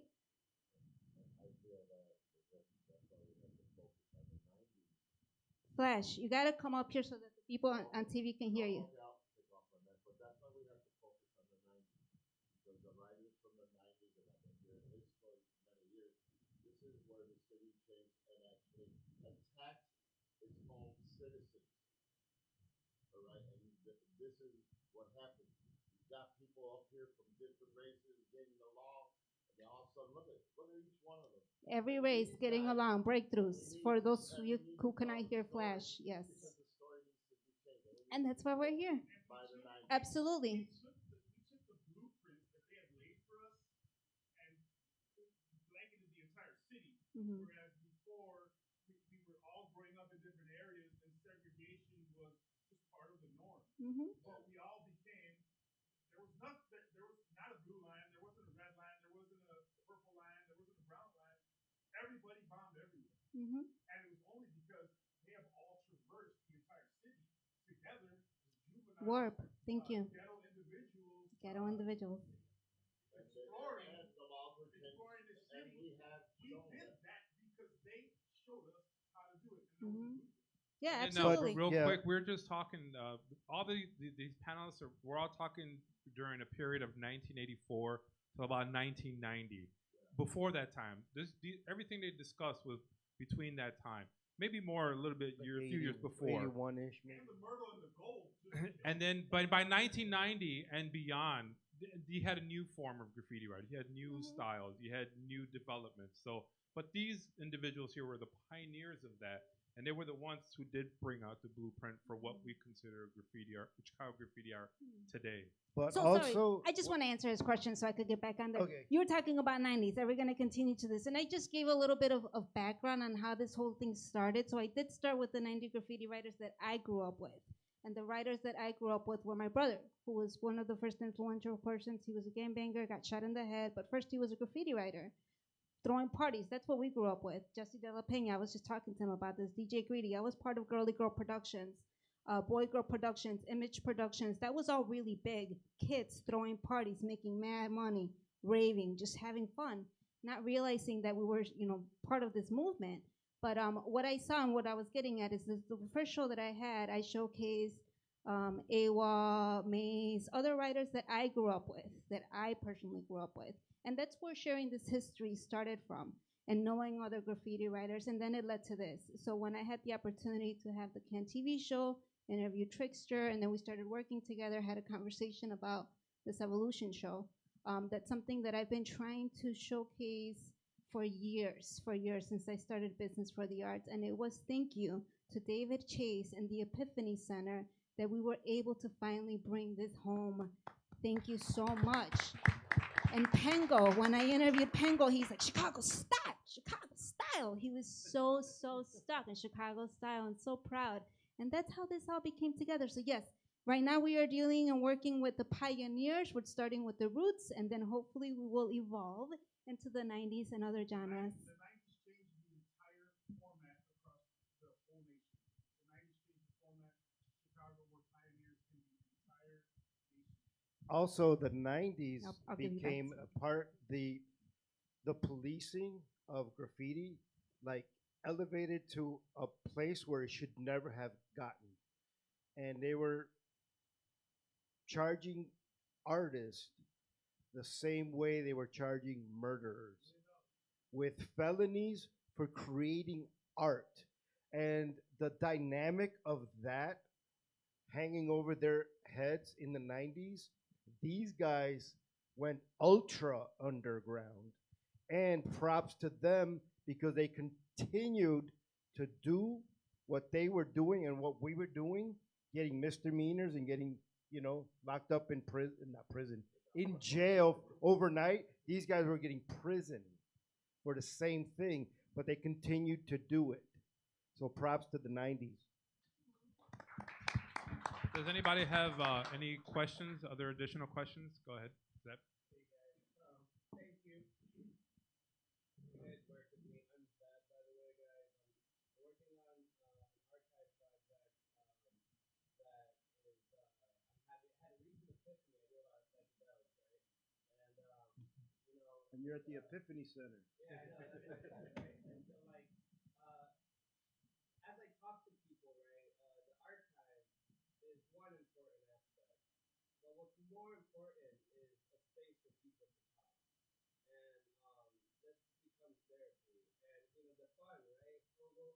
Like, the fun is wild. Like, the parties. And, like, I also started from breakdancing. And guess what was more fun? The parties. And, like, guess who did the party was the crazy-ass graffiti writers. And the party is it goes late. And then after the late is the graffiti. And, so one of the most, epiphanous, like one of those moments I've had recently was the importance of the space for people to be able to talk about the pain of graffiti. And,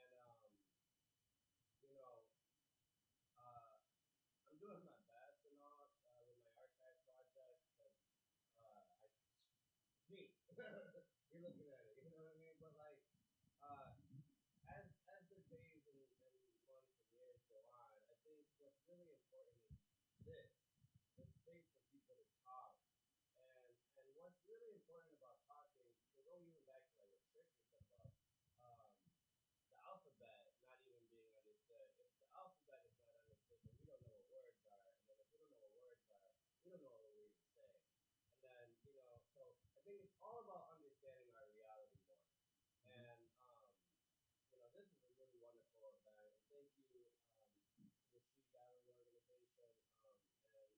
to everyone who's out here doing work for caring about promotion. And look, I'm from the 2000s. You talk about the 90s. Yo, my crew came from the 2000s.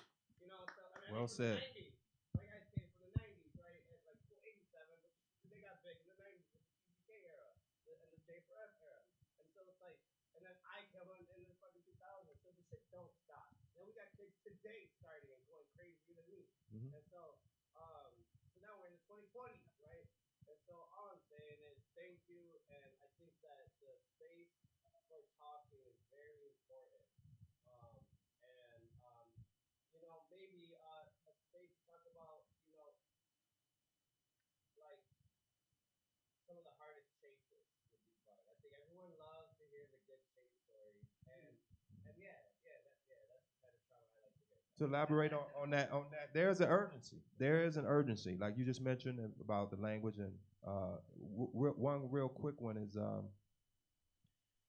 the standards for writing, which is a thing I think everyone would comprehend, is that the standards for writing in general are determined here in Chicago by an organization that produces a book called the Chicago Manual of Style.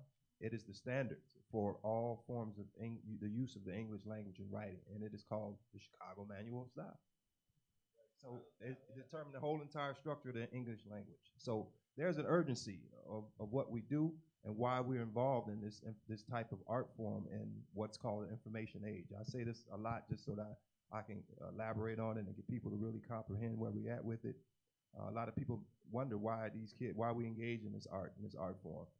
There's a lot of underlying parallels. Some of them esoteric, some of them common, but that is one factor. And then being aware that the English language has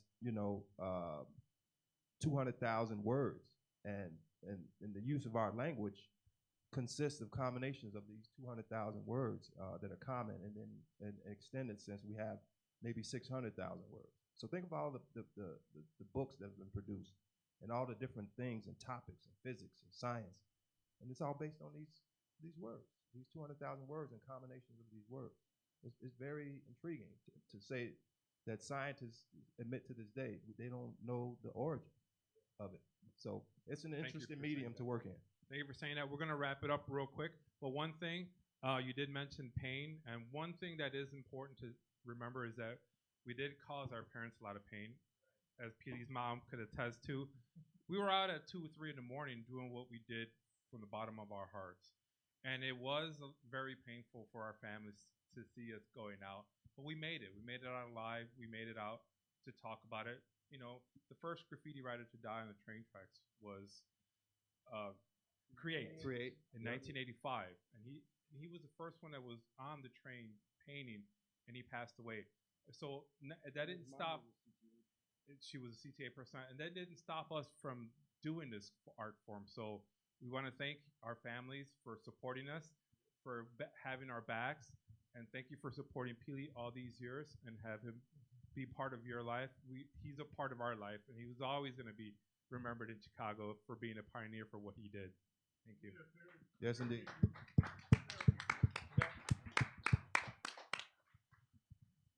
Wow, that was amazing. I mean, just Frosty here. Thanking all of you for coming, and I want to thank Dulce for bringing all this together and making this happen. Just incredible history. I know I was completely geeking out on it the whole time from my perch over there. I want to thank the panelists for the amazing discussion, and TSEL for being an incredible moderator. Really good job. So thanks to everybody. Make sure to come to the opening reception of the Family Resemblance exhibition. It's on March 4th. And then our hip hop jam is on April 16th. So check the website for details on that, and we hope to see you again. Thanks. Bye.